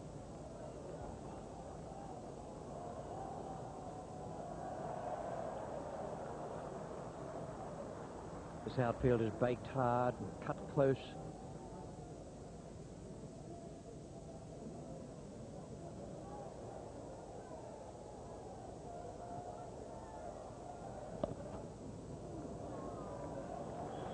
He gets 4 for that, and he's still wringing his hand.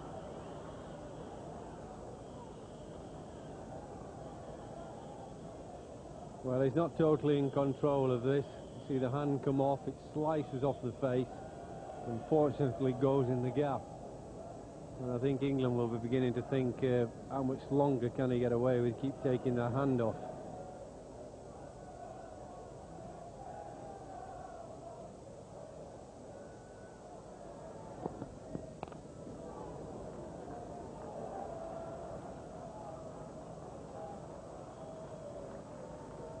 Fielder might just have got his fingertips to that, but Lara played it beautifully into the ground.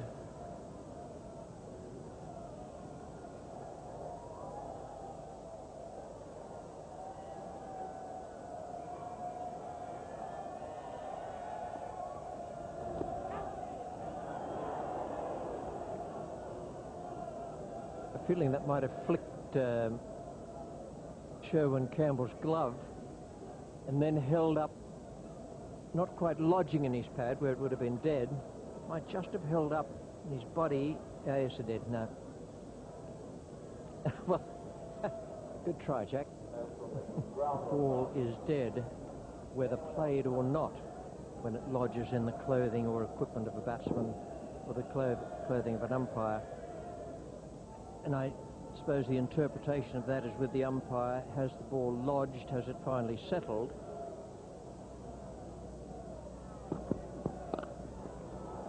Good shot.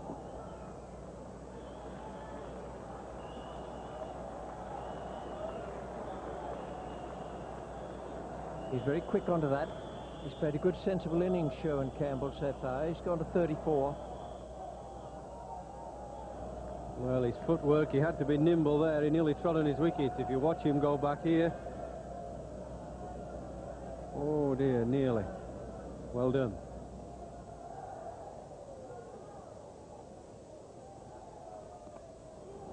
Well, you wouldn't call that grafting, but it's a perfect shot to the ball, which is short, stood up. And that's the 50 partnership.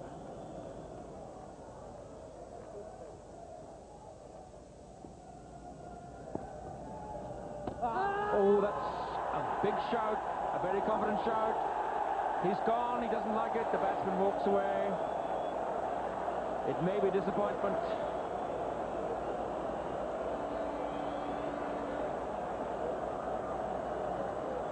A fiddling little shot outside the off stump of Watkinson, and Sherwin Campbell goes to 44, 93 for 2.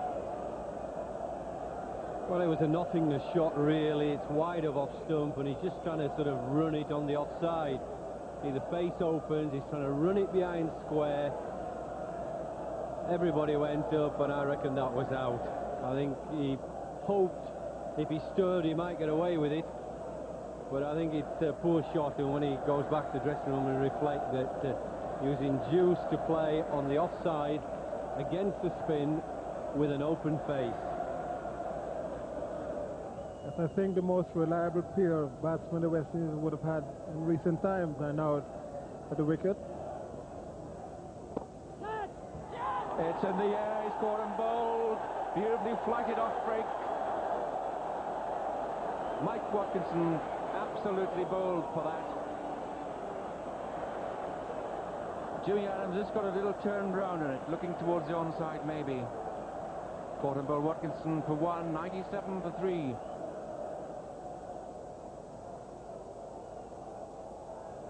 So instead of just defending and blocking into that little cage where the ball might ricochet into the hands of close fielders, he decided to follow through on the drive. What a start to a Test career, starting at your own home ground. He's captain of Lancashire. Had a good batting partnership. Bowled well in the first innings. Now getting perhaps the most important breakthrough, getting Jimmy Adams, because if Adams and Lara were to stick around, all sorts of things could happen. This is Richie Richardson, the captain, and his talents have never been more required.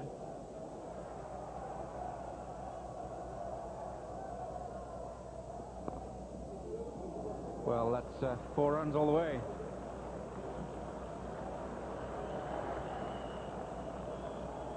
There's no third man. The man is deep and square, as Colin Croft pointed out to you. And that brings the 100 up.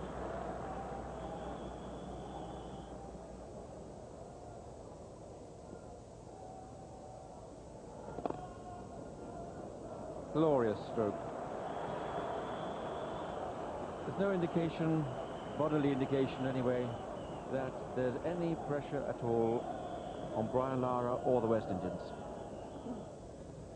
Well, that was a freak ball. It's going to be 4 byes. I don't think there's any danger of Richie Richardson getting back to ball there. Well, if a ball could be scary from a spinner, this one must be. Not too short, just outside off stump, and bouncing probably higher than any of the fast bowlers have had the bounce today.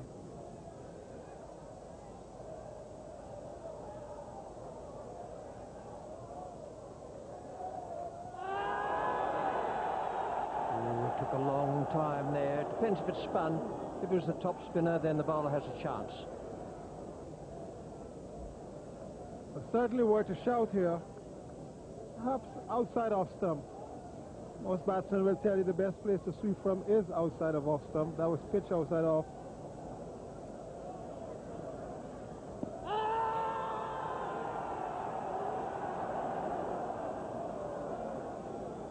What if he's outside off stump unless he's not playing a stroke? And that's what the situation was there. Well, he's taking a bit of a risk there. The The umpires are not going to treat that in precisely the same way as they are a normal stroke. Some guy is just throwing his pad at the ball.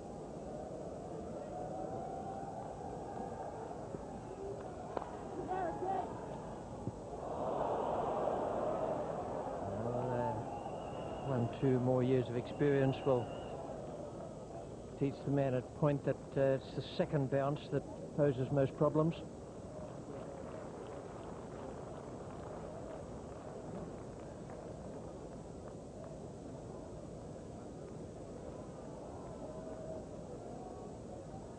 And that was the one.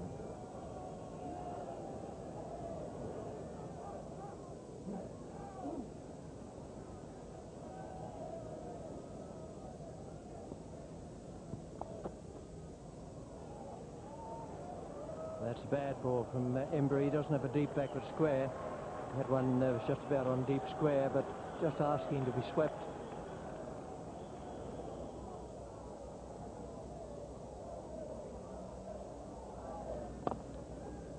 A wonderful shot. Quite brilliant. Playing against the spin. Beautiful footwork took him down right to the pitch of the ball. Never the slightest semblance of lofting it.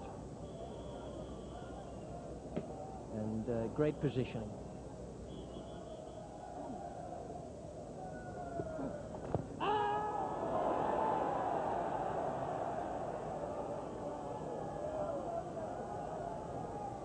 This is very clever bowling here by Watkins, and that one was actually pushed through. Pitched outside off. Probably would have hit the off stump, but since the shot was played, there's no way you could be given out LBW, but excellent bowling.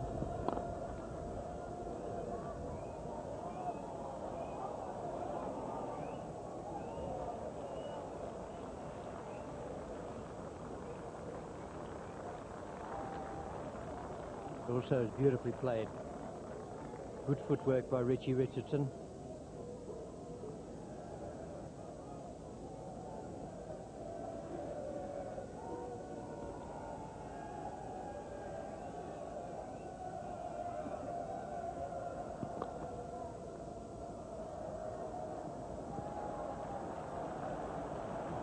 Some very good footwork and stroke play going on out there. Watkinson's down the boundary at deep backward square for Lara.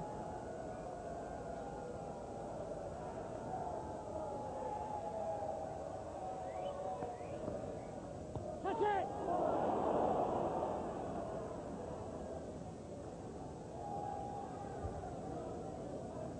Something of a hard-hit appeal here.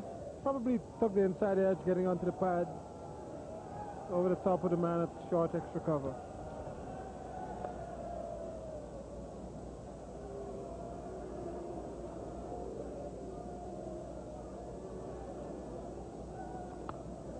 Launched himself at that. Didn't quite get it, but the outfield is always likely to defeat any fielder out there today. It is hard and very fast.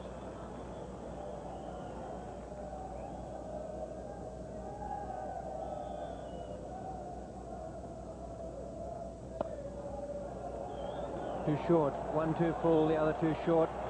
Touch of inexperience there against one of the finest players in the world. Yes, I just feel that Mike Watkinson, he's allowing Richie Richardson to play off the back foot all the time, and he's also allowing him too much width. The ball a little bit straighter, a little bit fuller, try to induce the batsman to drive more. That's where he got his caught and ball from.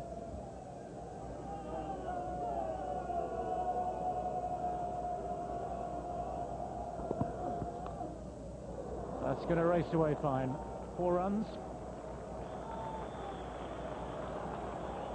Angus Fraser tried this round the wicket ploy at Keith Arthurton. Those 4 runs bringing Brian Lara to the 50 mark. 52 not out.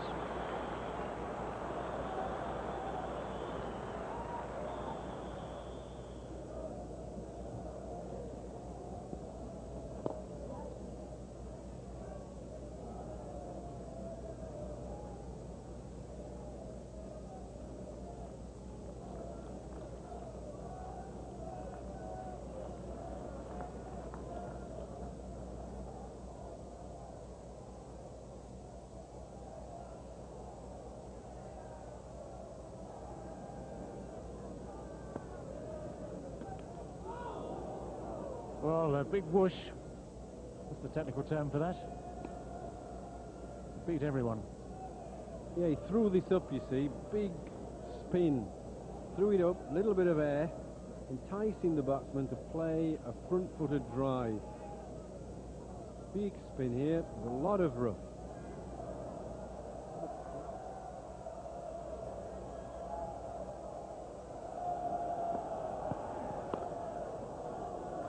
Oh, that's a fine shot.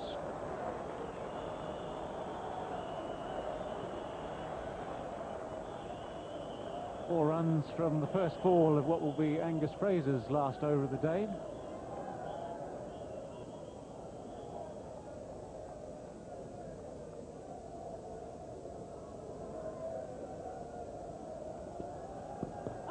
Well, that's worth shouting for. Well, I don't think Dickie will give it because it's a long way forward, but he didn't play a shot. As I said before, he tends to hide the bat. He's not even attempting to hide the bat there. He's just padding it off. Can you be sure he's going to hit the stumps? It's certainly worth a shout.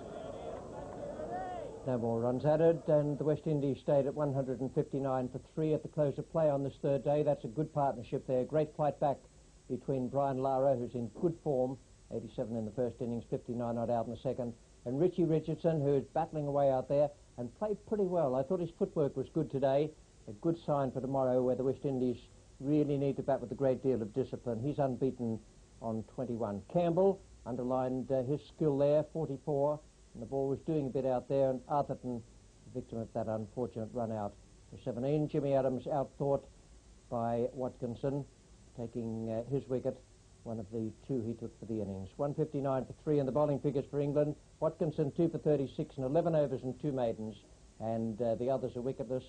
The other one went down with the run out. The state of the match at the close of play on the third day: England 437, West Indies 216, 159 for 3. West Indies 62 runs behind. The incident with the bail falling off with Dominic Cork earlier in the day. This is a great shot. You can see how softly the bail falls just as the foot hits now. It really runs down the line of the stumps.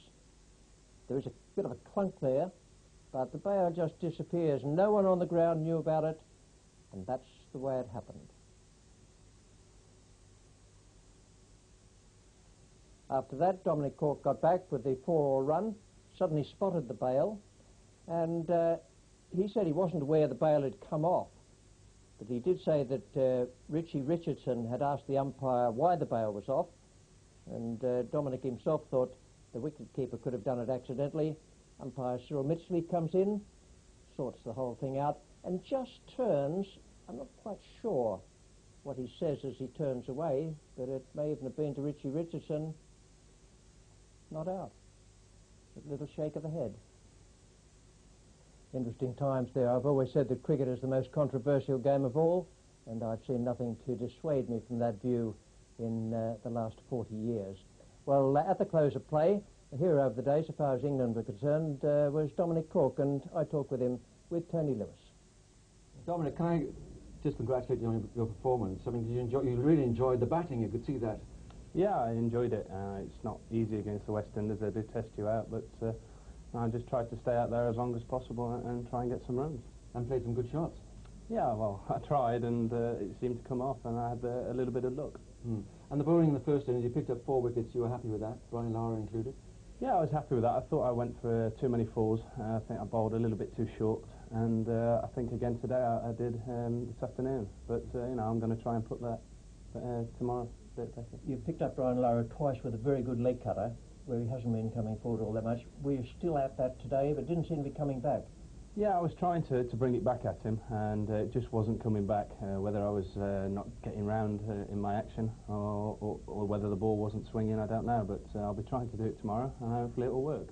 He's a fine cricketer, Dominic Cork, and it's wonderful to see him so enthusiastic. Another enthusiast here we have on my right-hand side this evening, Geoffrey Boycott, with his ideas on the state of the match. Well, another good day for England as they slowly and surely ground West Indies down. Dominic Cork was the inspiration.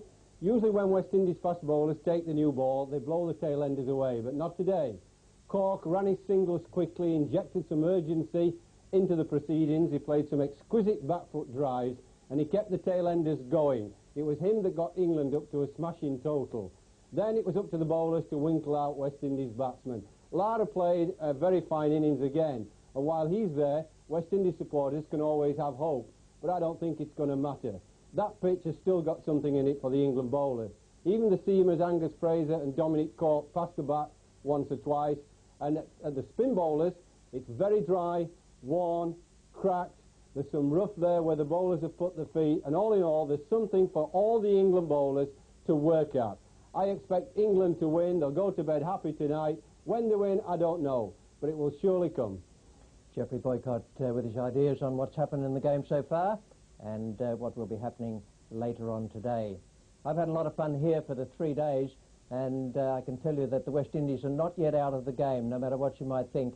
They're a very tough side, even though they've been beaten 3 times in recent months, and they'll be out there fighting and clawing away and trying to get back in to protect their 2-1 lead in this series. We'll be with you later on this morning, and we'll be on BBC One at 10:50 a.m, and hopefully it will produce a day of cricket to match the first 3 we've had here at Old Trafford, from where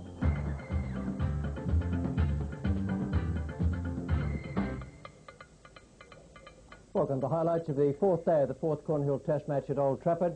We've had magnificent cricket on the first 3 days, and part of the key to this 4th day lies in the pitch. Here with his report now is Jeff Boycott. 4th morning on this very worn pitch. Now, if West Indies are going to do anything today, Brian Lara is the key, the little left-handed genius. This is what he has to put up with. This very dry, warm pitch here. You can see if he's batting here as a left-hander, all these worn areas. You see how dry it is here, no grass at all, there's cracks and bits. The spinners can bowl into the edges of these footmarks, catching the edges here. There's stud marks all over, there's cracks. There really is a lot to work on for the 2 England off-spinners against Lara. And there's enough to work on bowling at the right-handers. If you come over this side, the stud marks here, somebody's run straight down the middle of the pitch. Here, big stud mark. Great big hole here. And we go further down, there's a bigger hole here. If our camera can get into this one, look at it. A great whacking big hole. There's plenty there for the England spinners to work on. It's a dry pitch, and as well as West Indies can bat today, I really don't think they can hold out for anything more than a loss. It's just a question of time, and the England bowlers should bowl them out. Making big holes, it sounds quite disturbing, but we also have a good contest in store. The West Indies starting at 159 for 3. That's the way their card looks. Campbell out for 44, Atherton for 17, and Adams for 1. Unbeaten is Brian Lara, 59, and batting quite beautifully, Richie Richardson, 21 and 17 extras. 159 for 3. The bowling figures for England. 2 wickets there for Watkinson, who bowled pretty well yesterday, 11 overs, 2 maidens, and 2 for 36, and the other one was a run out. So the state of the match as we start the 4th day: West Indies 216, England 437, West Indies 159 for 3, 62 runs behind. We're going to join play now in this 4th morning with the first over. Dominic Cork is the bowler. Already a single has been taken from the over, and he's bowled a no ball. He's coming in now to bowl the 4th ball of the over. Richie Richardson is taking strike, and we're about to see one of the most sensational starts to a day in the past 40 years of English cricket.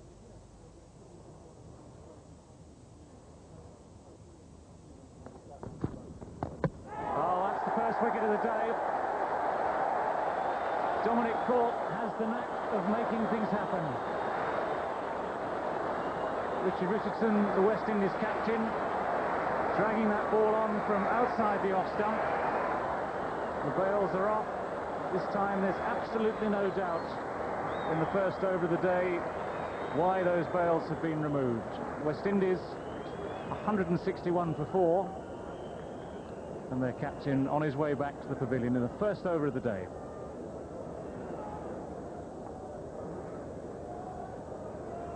Certainly not the start that the West Indies were envisaging this morning. Listening to them this morning, they were quite confident that things will start nicely for them. Richie Richardson just getting maybe the pad and the bat tangled up a little bit, hitting the top of the pad, dragging it onto the stump. The perfect start for Dominic Cork and England this morning. Richie Richardson trying to take the bat away, but too late. Pure and simple, and unfortunately for him, the inside edge, the pad, the inside edge, it was a curious circumstance. That's actually is unfortunate. Next man in is Junior Murray.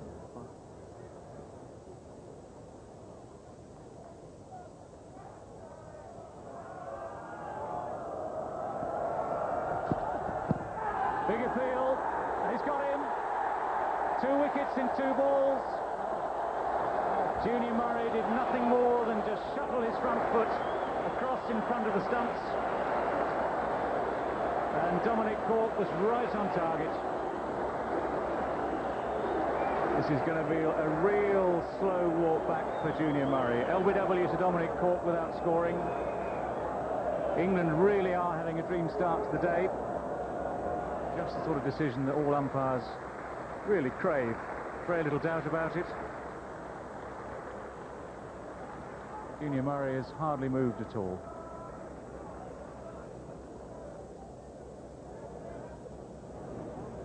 Carl Hooper restricted by that injury to his right hand. In at number 7. And I don't suppose he's feeling entirely confident about the task ahead of him this morning. England just ringing the changes in this field, bearing in mind that Dominic Cork is on a hat-trick. Short leg is in, silly point is in. 3 slips and the gully.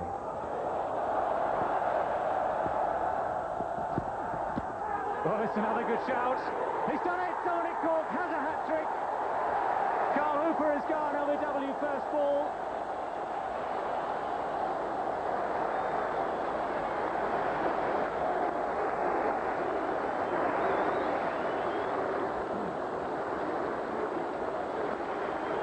What an effect this man, Dominic Cork, is having on this game of cricket. 2 mornings in succession now. Dominic Cork has been right at the centre of the action. And Carl Hooper made almost exactly the same mistake as Junior Murray. 3 wickets in 3 balls. The 22nd hat-trick in Test match cricket. The last man to do it, Shane Warne, in the Melbourne Test match last winter in Australia. And no wonder Dominic Cork is full of life this morning. So the scorecard has changed all too quickly for the West Indies. Richardson, Murray and Hooper all gone in no time at all. That's a good shot from Ian Bishop. It's comfortably 4 runs. England, of course, in a position where their main occupation this morning will be attack.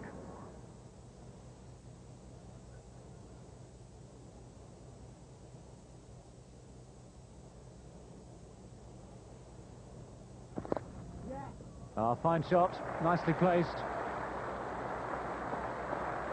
Going to play against the spin.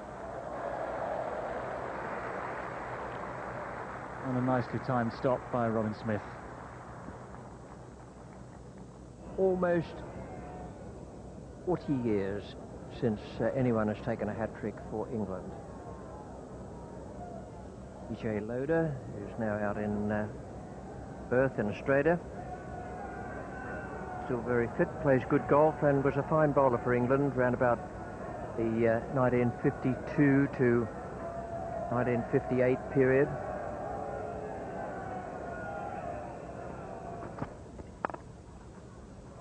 That's actually very well timed. There's nothing more really than the beautifully timed push. I think he should be bowling closer to the batsman, allowing him to come on the front foot. That was easily played by Bishop. The timing was good. 4 runs.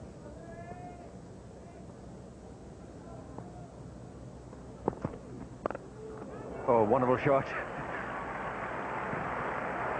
It's a bit of a leveler there, going to Brian Lara.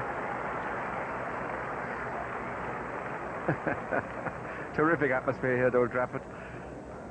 We've just seen the 22nd Test match hat-trick performed by Dominic Cork. But Brian Lara, for the moment, has the answer to that.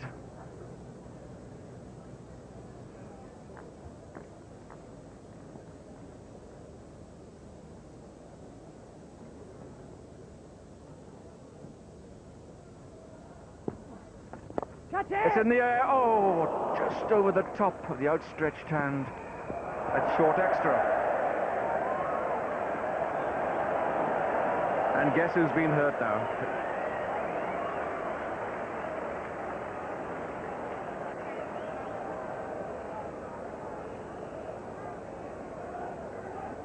Brian Lara for once not to the pitch and just evading the man at extra cover, not getting to the pitch. And as if anything else, Dickie Bird must get into the action somehow.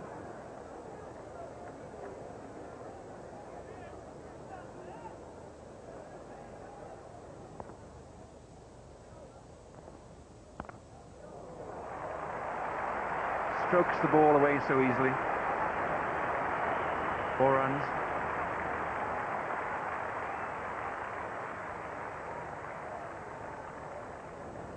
No chance of the man at backward point. If anything, Dominic Cork, after this flurry of wickets in the first over, not bowling very well afterwards.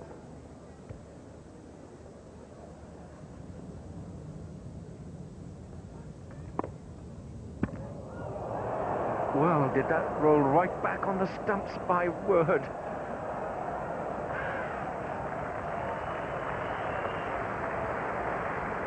One day the bail drops off, next day it doesn't.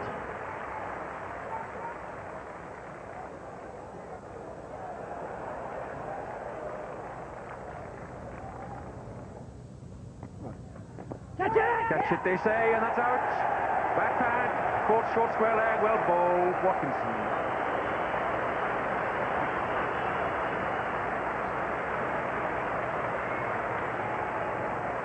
Well, what an action-packed morning this is. Yes, he's got a good defensive technique, but you can't keep on defending forever. The ball's spinning, look, plenty there for the spinners. It's very, very dry. A lot of stud marks, cracks, some holes in parts. I mean, it's really a spinner's dream to be able to bowl in a test match on such a worn, patchy area as at the ends of both this pitch. 191 for 7.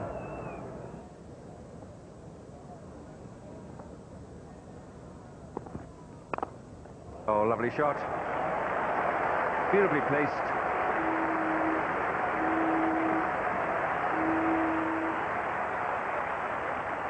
One thing about Brian Lara is that you give him any ball off length or off line, and he has such a full range of shots, front foot, back foot, either side of the wickets, offside or onside, that he can pierce the field at will. Thank you again. It's difficult, that's why he's in the great class, to know where to bowl at him. Picks the length up so quickly. And then with that array of shots that he has, he's a very difficult man to bowl at. So the score moves on, 201 for 7.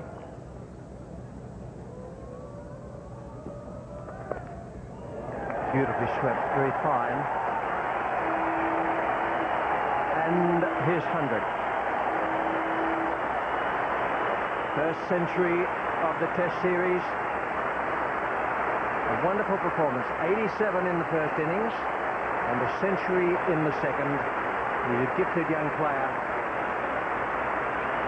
And there'll be many in the dressing room on the West Indies side who will still think they have a chance while he's at the crease. A very, very fine piece of batting.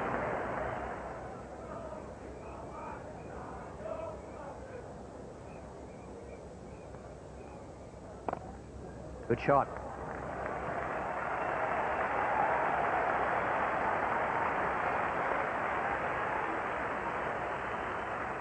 not going for the lofted stroke down the ground on the onside. That's a nice free swing of the bat.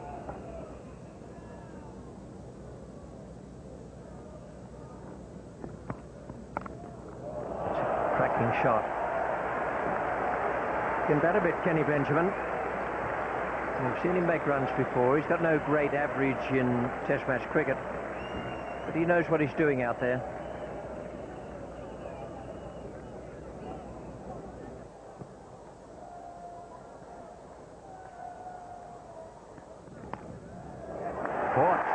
Good catch. That was very awkwardly positioned as it came through to Knight, and he took it beautifully. That was an outstanding catch. At one moment he was having his hands pointing in one direction and changed them. Almost looked as though the ball was past him.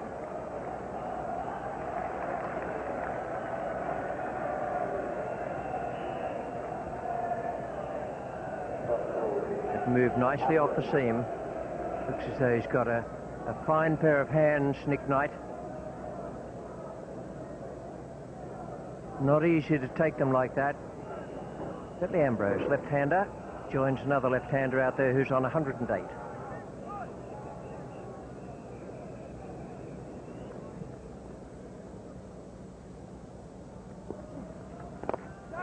Well, it's wide of mid-off. Perfectly placed. That offside field is set very deep. And although Brian Lara shaped as though he wanted to clear it over the top of the field, probably bounced around about a yard or so short of the man, but key element 4 or 5 yards wide of him.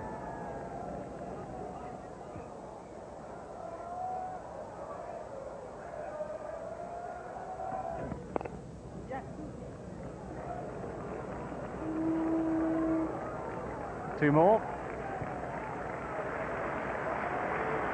And West Indies past the 250 mark. 251 for 8.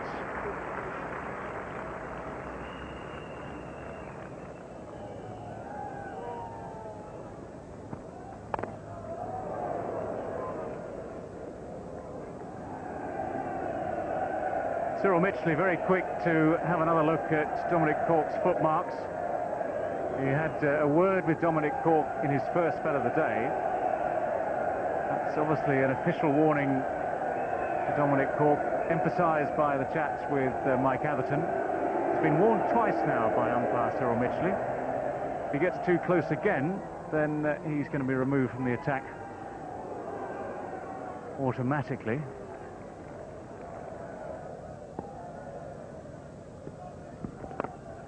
Well, there's a good shot for 4. 4 men on the offside, trying to save the boundary and stop the 2s as well. That's a beautiful shot.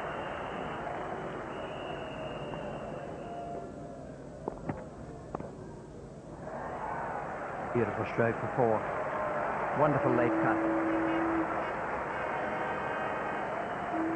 Well, it was absolutely gorgeous, was this. It's just late cut, the medium pacer.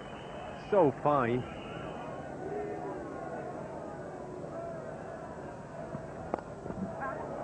Get 2 there, or 4. Gee, that was well placed. Just picked it out.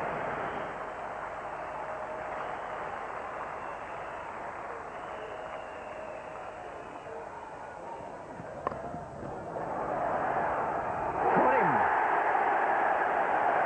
That's a good catch once again. 2 splendid catches today.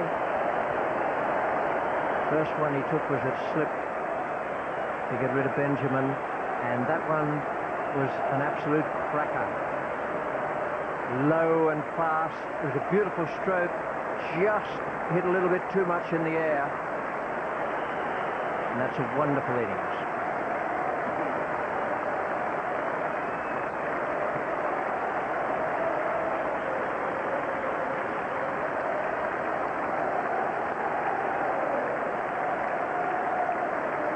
Well, it was just a brilliant knock.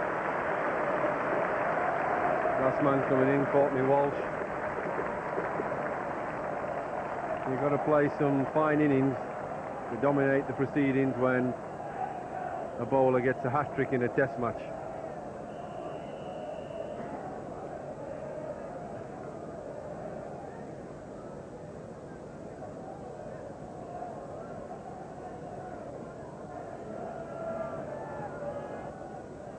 That's excellent judgment and a lovely pair of hands from Nick Knight. 283 for 9.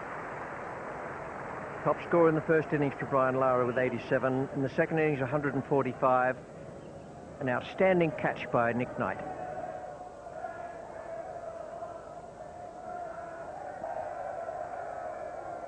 If you stay in long enough, you'll get them, even off the sort of edge. But they could get that lead up to about 100.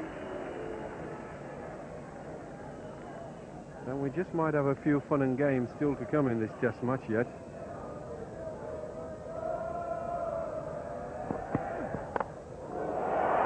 Terrific blow.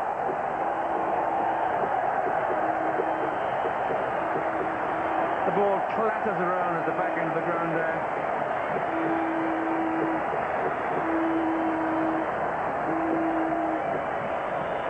And he looks serious. Well, where did this come from? He looks at times as if he can't bat, he plays and misses, he dances around, he's a bit of a pantomime. And then suddenly, out comes a long handle, and it's a super blow.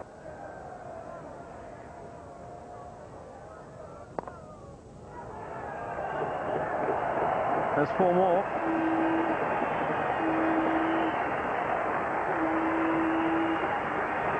And the 300 comes up.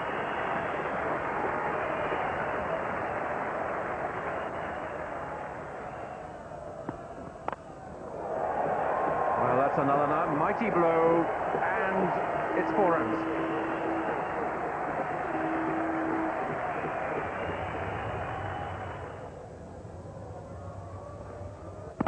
Pulls him. It's all over. All over. And that man, Dominic Cork, is in the action yet again. Well, it was brave and flamboyant stuff from Courtney Walsh, but it all had to end. Bowled by Cork for 16. Just flicked the pad, got through onto middle and off.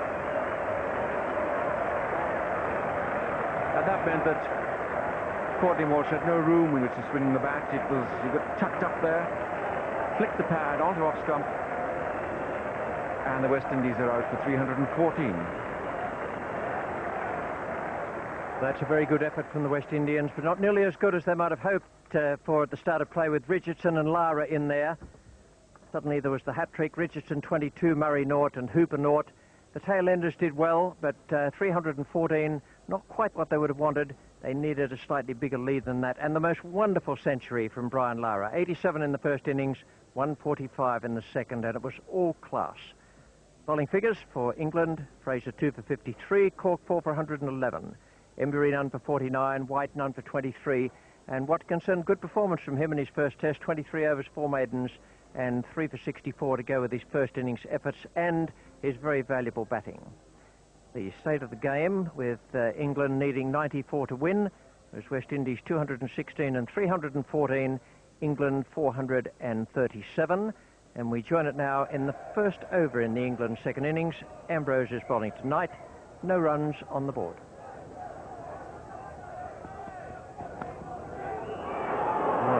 Edged away. It's the first runs of the innings.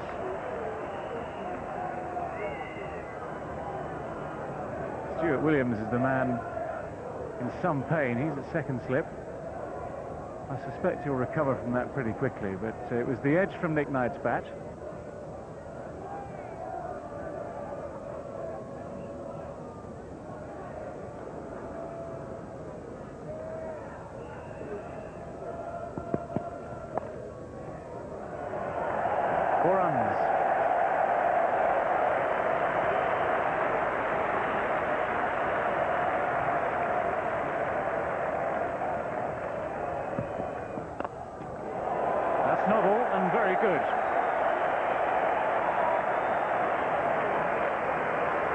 Not sure I've seen Mike Atherton play any sort of full shot this early in the Test match innings before. But he's obviously come out ready to make his intentions known.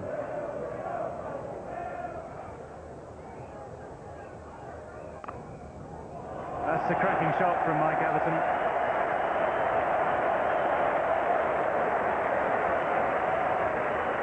Really is a very reliable stroke that for him.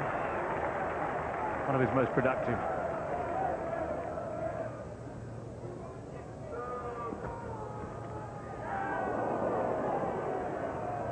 There was a half shout there from the two slips. We'll need to wait to see what umpire Bird has to say about it.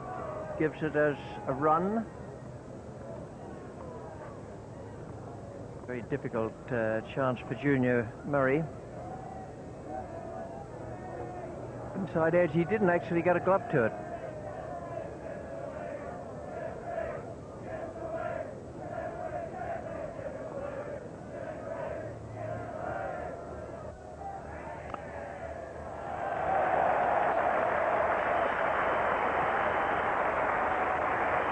He's been waiting very patiently for a half volley as Michael Atherton. Both opening batsmen have played solid defence, and then he's put it away when it came along.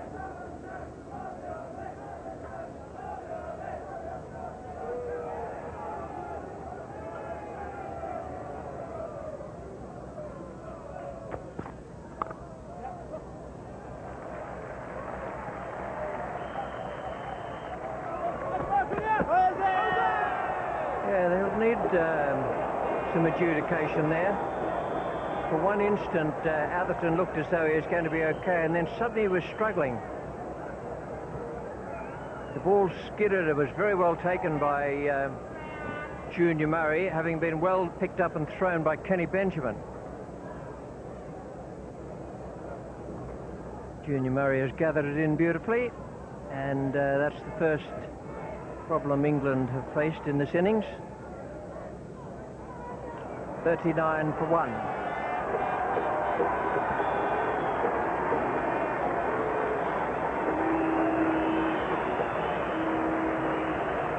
As you see Atherton come down towards the bowler's end, just watch his relationship to Ian Bishop. Just there now. And you just lose Kenny Benjamin behind Bishop for a fraction of a second. And from that moment on, he was struggling.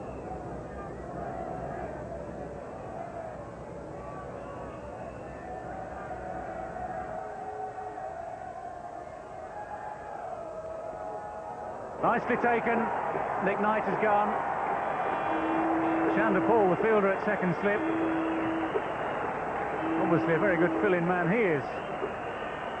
It was an orthodox outside edge. Nick Knight just playing a little bit away from the body.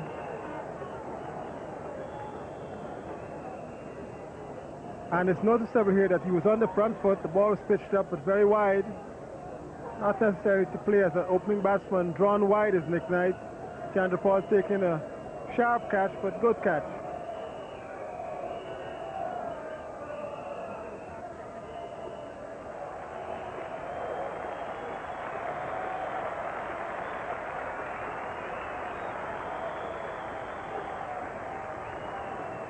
Graham Thorpe, England's major run scorer in the first innings. He's the new batsman.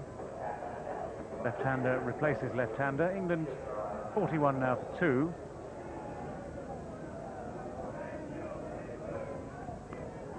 That's out as well.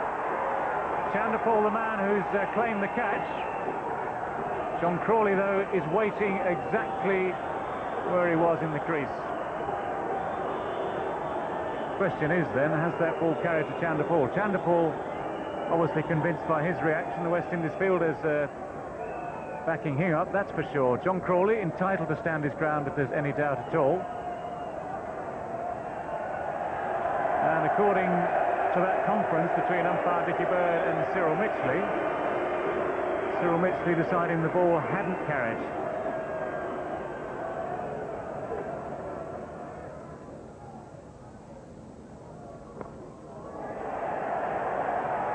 Straight down his throat and got him. Curtly Ambrose at long leg. Didn't have to go far to take that one.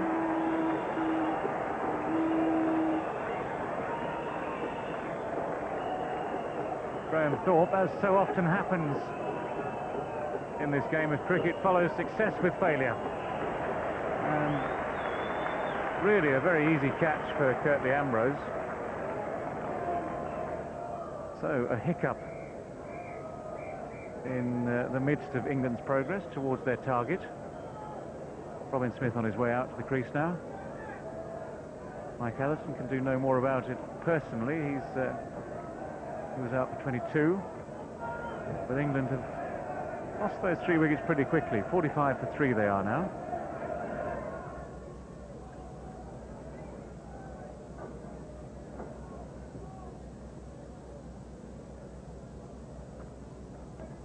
That's in the air, and did he drop it? It probably put that one down. It's a good effort, always very difficult to dive forward at slip. Didn't carry.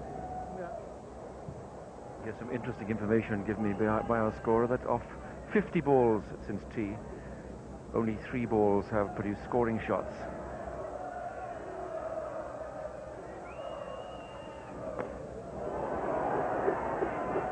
Well, where did that strike Robin Smith? It seems to be glove to head, was it? Or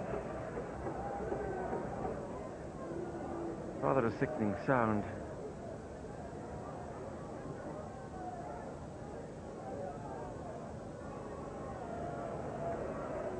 Well, there is a serious question about Robin Smith, whether he's getting hit too often. There's a bruise appearing alongside the left eye. May well be that he goes off for a while and takes a rest. Craig White is the new batsman.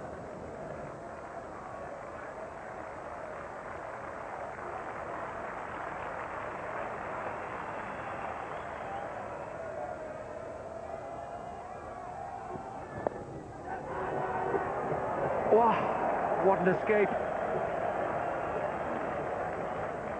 Well, that ball was totally out of Craig White's control. Well, it was tantalisingly up in the air quite a long time. It went up, ballooned up, but it seemed to carry quite a long way as well. That was fortunate for Craig White.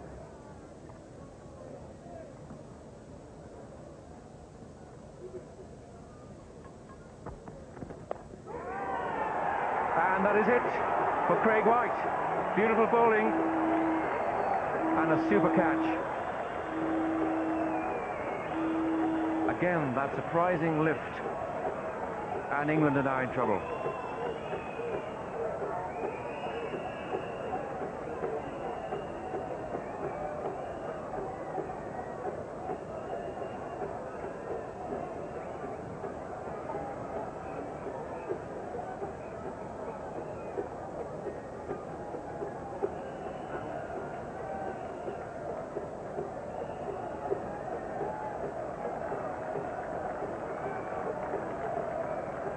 .48 for 4.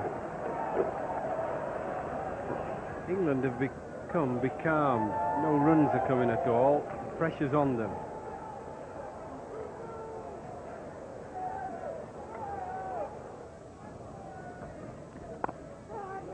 Well run.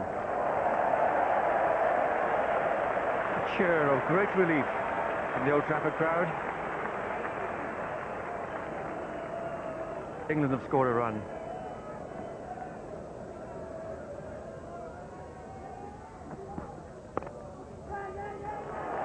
More runs, and the 50 comes up. Applause of encouragement for the England batsman. Cheers for the England batsman.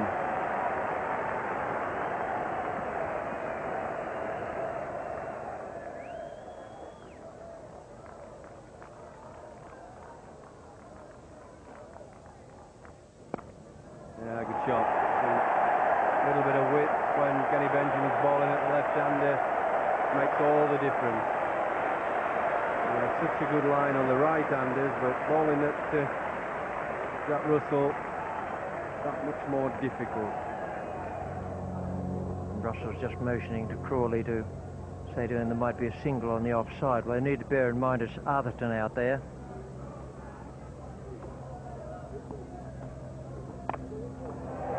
And that's where Atherton is, but it's just a yard or so wide of him and it's gone for 4.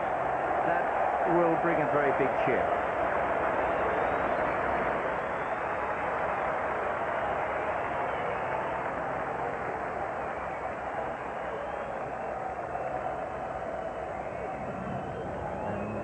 Can Kirtley do it? It's in the air, and it's a boomer. A ring-tailed boomer.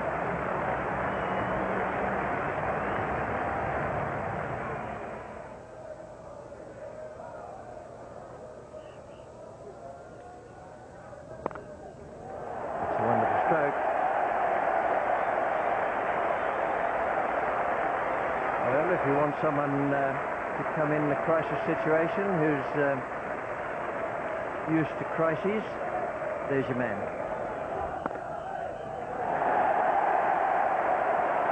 The outfield very fast. Anything that can beat Atherton to the boundary has to be timed well, and the outfield needs to be quick. Which is though he might have jagged his hand against a billboard there.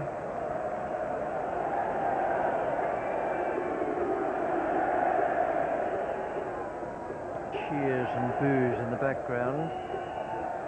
Cheers are for that thing they call the Mexican wave, and the boos are for the people not doing it. They should be giving them a medal, in fact. 86 for 4. Russell is 25 and has now gone to 29.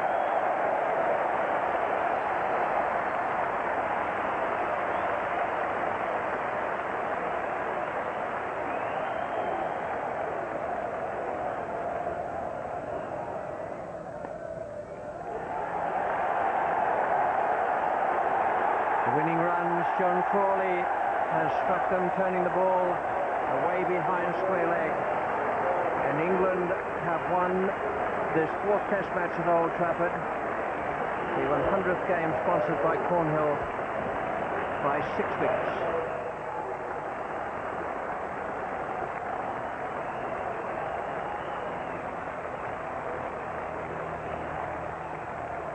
There would have been some shaking nerve ends in the dressing room, I imagine, but not evident out in the field, where Jack Russell did very well for his 31 not out, and Jonathan Crawley also turned in a fine performance for 15. He played within himself and he let Russell do the scoring. Russell, the more experienced player of the two, 4 for 94 at the close of play, with England winning by 6 wickets. Now the bowling figures, Ambrose and Walsh started off, then Ambrose came back for an over, couldn't do it, and Benjamin had the best bowling figures, 9 overs, 1 maiden and 2 for 29. Bishop bowled well for his 12 overs, 6 maidens, 1 for 18, but he had a long stretch there, and towards the end he was obviously very tired. Now the match, England, confirmation that they won by 6 wickets. The series levelled at 2-2. The scores 216 and 314, and England 437 and 94 for 4. Tense moments, and I should think that was the case for the two captains as well.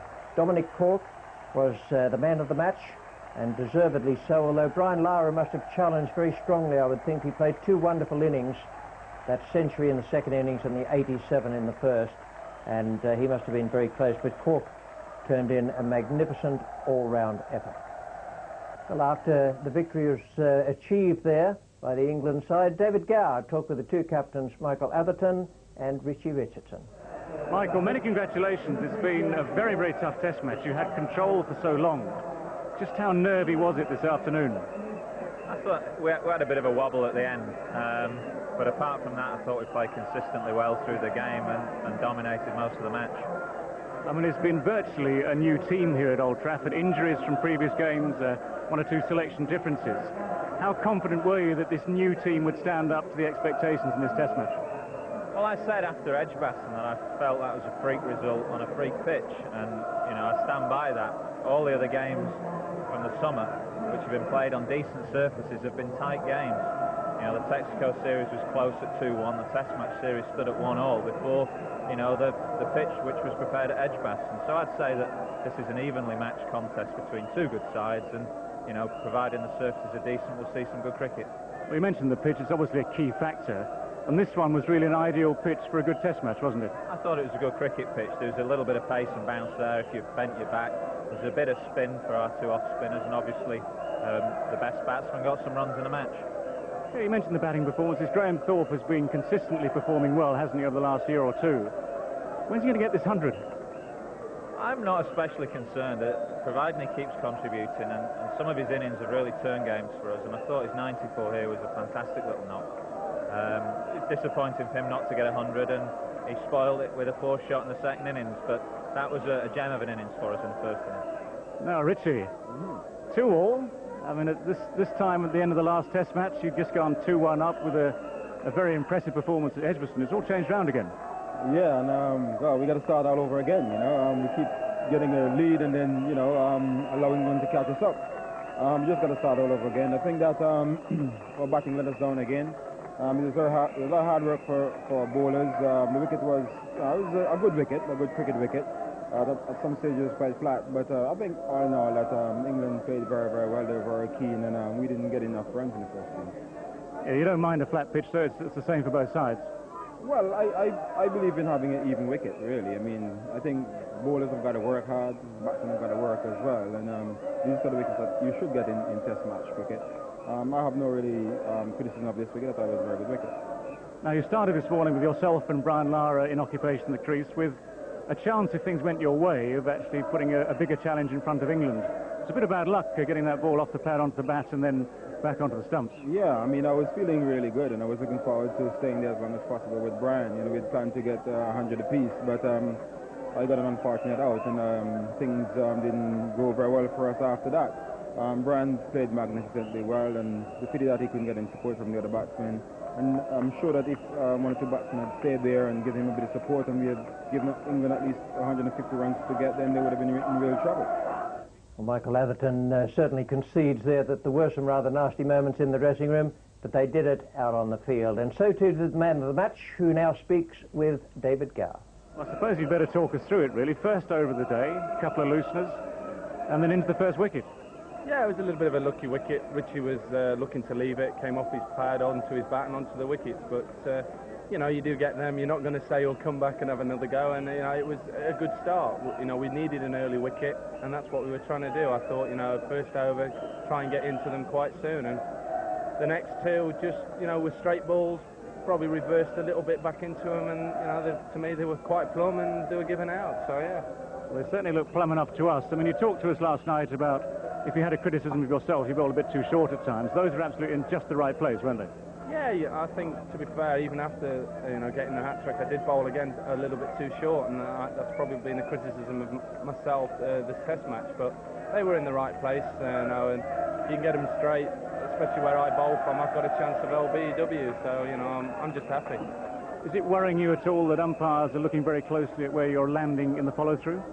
Not really. I think this Test match I've been a little bit further up on the no-ball line, which has obviously taken me further on to running onto the wicket. If I just come back a little bit, there's no problem. So I think, you know, having the wind a little bit was a bit of a surprise, but you know, it was. You know, I've only got warned twice. I wasn't warned off, so that's one thing. So you know, I've enjoyed it. He's a fine cricketer, Dominic Cork. A breath of fresh air in the England side, as indeed was Darren Gough when he first came in. He's played 3 tests now and done wonderfully well in all 3. Well, the only dark point about England's win was the news from the hospital where Robin Smith had been taken that he has in fact sustained a fracture of the left cheekbone. That is very bad news for him and for the England side. Well, the next Test match we'll be bringing you on BBC is the 5th Cornhill Insurance Test match, Thursday the 10th to Monday the 14th of August. There'll be live coverage on BBC all the way through, and that is being played at Trent Bridge. But the next cricket we have for you will be on Tuesday on BBC 2, starting at 10:25 a.m. It's the NatWest Trophy quarter-final, Yorkshire against Lancashire, and we'll be at Heading